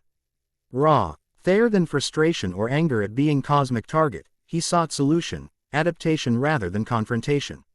Perhaps, she allowed. Jotunheim responds to patterns and perceptions. If you were perceived as belonging rather than intruding, how would we change that perception? Goku pressed. The huntress studied him thoughtfully. There are rituals of acceptance, ways for outsiders to be recognized as belonging within realm's awareness. What kind of rituals? He asked, wariness coloring his tone. Blood offerings, Wrist suggested darkly. Jotnar traditionally require sacrifice for acceptance. Some do, Skadi acknowledged without apology, but Jotunheim itself requires demonstration rather than supplication. She pointed toward distant mountain peak where massive storm systems circled with unnatural precision. The test of endurance. Survive what the realm throws against you, and it acknowledges your right to exist within its boundaries. Goku studied the indicated mountain thoughtfully. Even at considerable distance, he could sense the concentrated malevolence emanating from the storm system, Jotunheim's fundamental hostility focused into targeted challenge. What's involved in this test? He asked. You ascend alone, Skadi explained. Face winter's full fury without assistance or divine protection. Rely solely on your core essence. What remains when godhood is stripped away? Sounds straightforward enough, Goku replied with characteristic understatement. Wrist made sound suspiciously like suppressed snort. The test has killed gods before, she warned. Even Thor attempted it only once and emerged half dead. Yet you survived it, Goku noted, addressing Skadi directly. The huntress inclined her head in acknowledgement. I am of Jotunheim by birth, yet chose divine path that placed me partially outside realm's natural order. The test was necessary to reconcile these contradictory states. Decision formed in Goku's mind with familiar clarity. Throughout his life, direct confrontation with seemingly impossible challenges had forged his growth more than any training or instruction. I'll do it, he stated simply. Unnecessary risk, Freya objected immediately. We need you functional to complete our quest, not depleted by pointless ordeal. Not pointless if it helps us reach Gastropner, Goku countered reasonably. And not unnecessary, if Jotunheim's resistance increases to the point of making progress impossible. Rist studied him with unreadable expression before offering unexpected support. The war god chooses his battle. We should respect his warrior's judgment. Thank you, Goku acknowledged, genuinely appreciating her recognition of his agency despite their frequent disagreements. Skadi seemed pleased by his decision, though whether from genuine respect or anticipation of entertaining spectacle remained unclear. We continue to the mountain's base, she directed. The test begins at twilight. They resumed their journey, the terrain growing increasingly treacherous as they approached the challenge mountain. Massive crevasses opened without warning, requiring precarious leaps or careful circumnavigation. Ice formations shifted from merely beautiful to actively dangerous, crystalline structures that exploded into razor-sharp shards when approached too closely. Throughout these escalating hazards, Goku observed Skadi with growing curiosity. The huntress navigated her realm with evident mastery, yet something in her manner suggested complex relationship with Jotunheim itself, belonging yet separate, native yet distinct. During particularly challenging ice wall climb, he found opportunity to satisfy this curiosity. You're different from the frost giants we encountered in Asgard, he observed, selecting handholds with careful precision. More sophisticated in both thought and appearance. Skadi's laugh echoed against the ice face. You mean I don't grunt and smash indiscriminately? She ascended with casual ease, finding purchase where seemingly none existed. Jotnar encompass many subspecies, war god. Those who raid Asgard represent our crudest elements, like judging all humanity by its most primitive tribes. I meant no offense, Goku clarified. Just trying to understand this realm better. No offense taken, Skadi assured him, reaching cliff edge and extending hand to assist his final ascent. Assistance he accepted as gesture of respect rather than necessity. Few outsiders bother distinguishing between Jotun types. Easier to dismiss us all as mindless brutes. Once safely atop the cliff, she continued unprompted. The mountain Jotnar, my people, developed differently from our lowland cousins. Harsher conditions required greater intelligence, more complex social structures. Pride colored her tone without defensiveness. We built Gastropner when Asgard was still primitive settlement, developed cosmological understanding while Aesir fought with stone axes. Yet Rai remembers Aesir as civilization's founders, Goku noted, understanding innate injustice in such historical revisionism. History is written by victors, Skadi replied with pragmatic acceptance. ND Aesir proved very effective at victory. Their conversation paused as they rejoined the others, who had navigated alternate route to same position. The challenge mountain now loomed directly before them, its peak lost in swirling storm clouds that pulsed with unnatural energy. Jotunheim's throat, Skadi named it formally, where the realm speaks most directly to those who would test its boundaries. Even Rist showed appropriate reverence before the mountain's imposing presence. Many have attempted the climb, she noted. Few complete it without permanent consequence. Goku questioned. Those who survive but fail to impress the realm rarely return unchanged, Freya explained, scholarly knowledge overriding personal concerns. Physical transformations, memory alterations, personality shifts, the mountain remakes those it finds wanting. The warning might have deterred others, but Goku had faced existence-threatening challenges too many times to retreat from mere transformation risk. Throughout his life, each major battle had changed him anyway, physically, mentally, spiritually. Growth required willingness to emerge different than you began. I understand the risk, he assured them, and accept it as necessary part of our journey. Skadi studied him with newfound respect. The war god shows wisdom unexpected in Aesir deity, she acknowledged. Perhaps Year's mantle chose better than tradition might have predicted. They established temporary camp at mountain's base, simple wind shelter constructed from ice blocks and minimal supplies. As promised, light approached. The brief period when Jotunheim's ambient light dimmed to near total darkness before stabilizing at normal gloom. You ascend with nothing but yourself, Skadi instructed as preparation time waned. No weapons, no armor, no supplies. Goku nodded, already removing the war god's armor, which separated from his body with surprising reluctance, almost as though the mantle itself resisted being parted from its chosen bearer. Finally standing in simple garments adapted from his tattered GI, he faced the mountain with calm determination. How will I know when I've passed the test? He asked practically. Skadi's smile showed genuine amusement. You'll know, she assured him. Assuming you survive to receive the realm's judgment. Comforting, Goku replied with dry humor of his own. Unexpectedly, Freya approached, pressing small green stone into his palm. For clarity, she murmured, closing his fingers around it before stepping away. Not to be outdone, wrist moved forward next, expression suggesting internal struggle before resolution. For honor, she stated formally, touching fingertips briefly to his forehead in gesture that left tingling warmth in its wake. S.K. Adi observed these interactions with knowing expression before offering her own contribution, a simple bone knife that materialized from within her furs.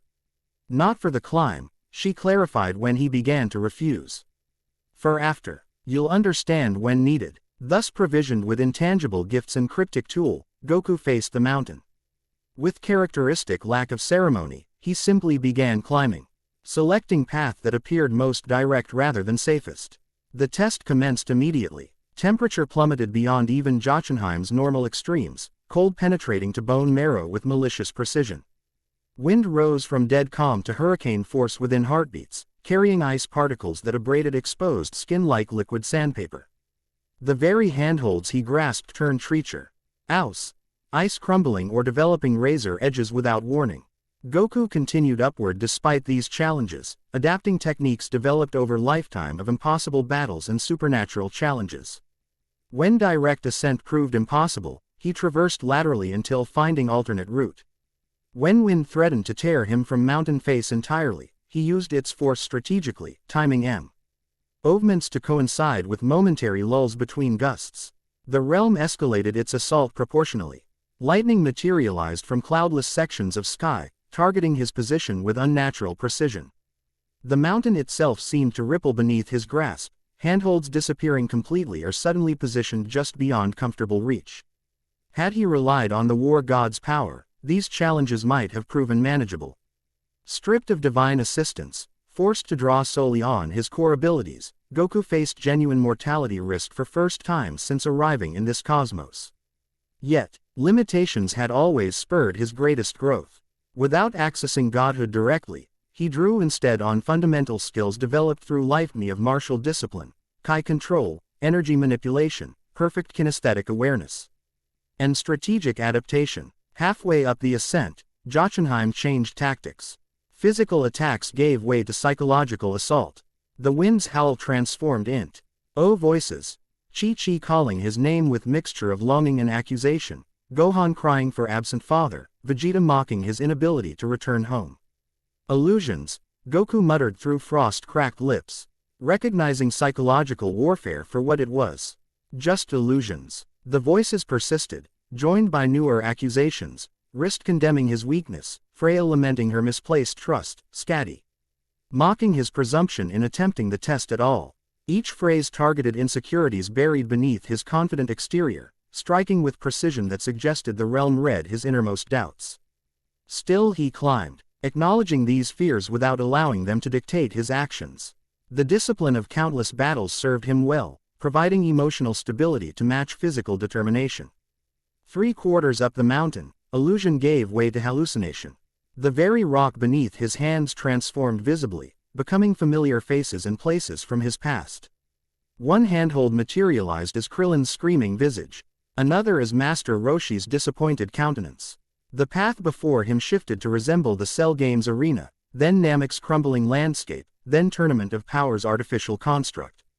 Not real, Goku reminded himself, though distinction between external reality and mental projection grew increasingly blurred.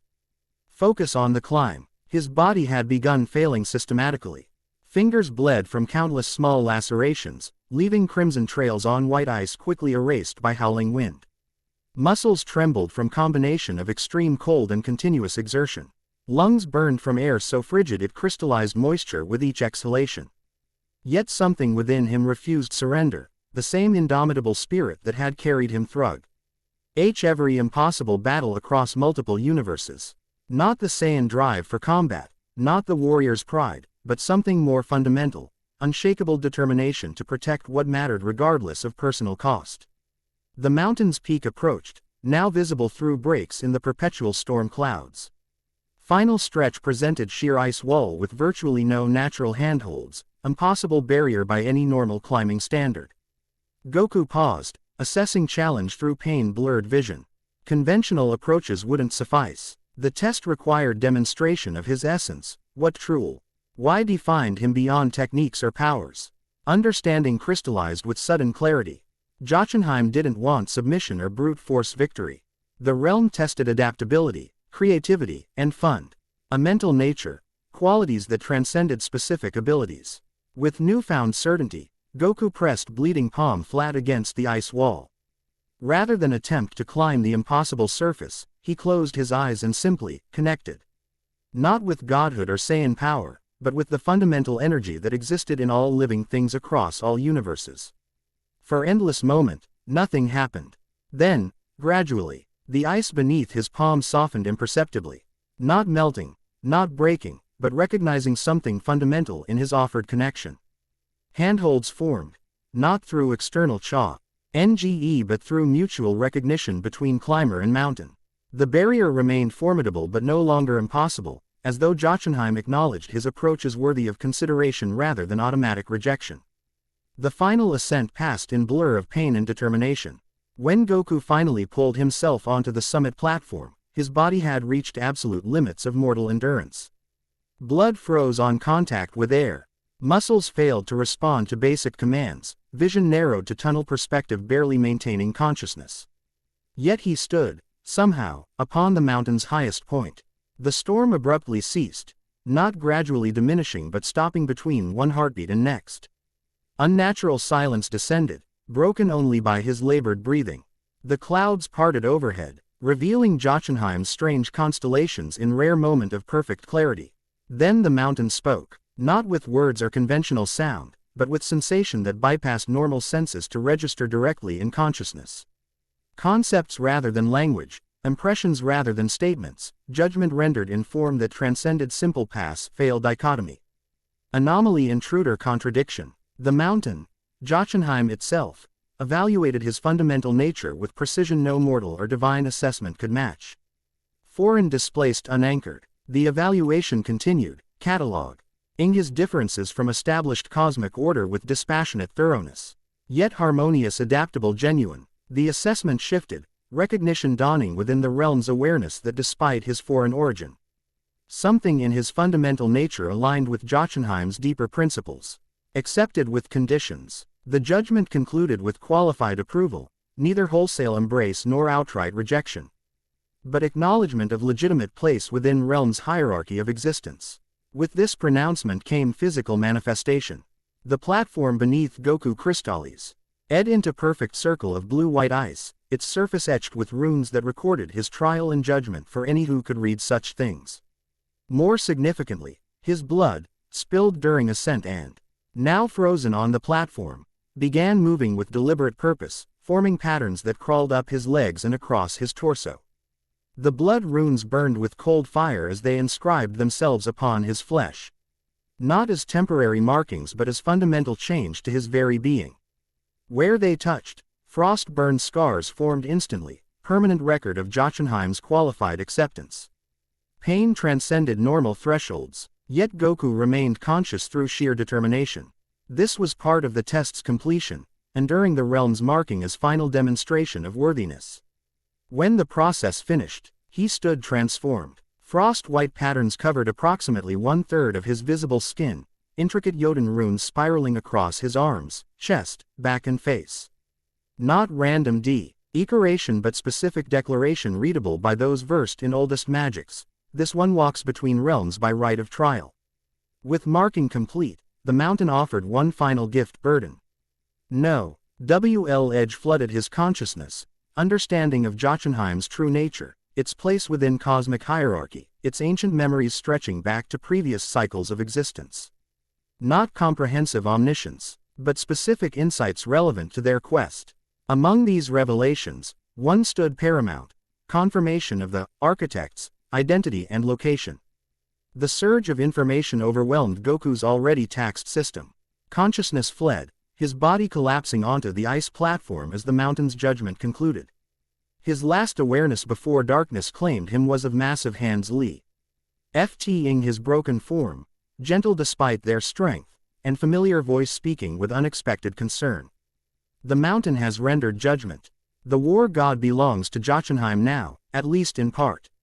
Skadi had ascended to retrieve him. Recognition of his achievement evident in her tone. As consciousness faded completely, Goku distantly realized the test had changed more than just his external appearance. Something fundamental had shifted within, connection forged that would alter his path in ways yet unrevealed. The mountain had claimed him, marked him, changed him, and through that transformation, provided the very knowledge they sought. Chapter 3 End. The End. I hope you enjoyed this episode. Remember to subscribe and like this video. See you in the next video.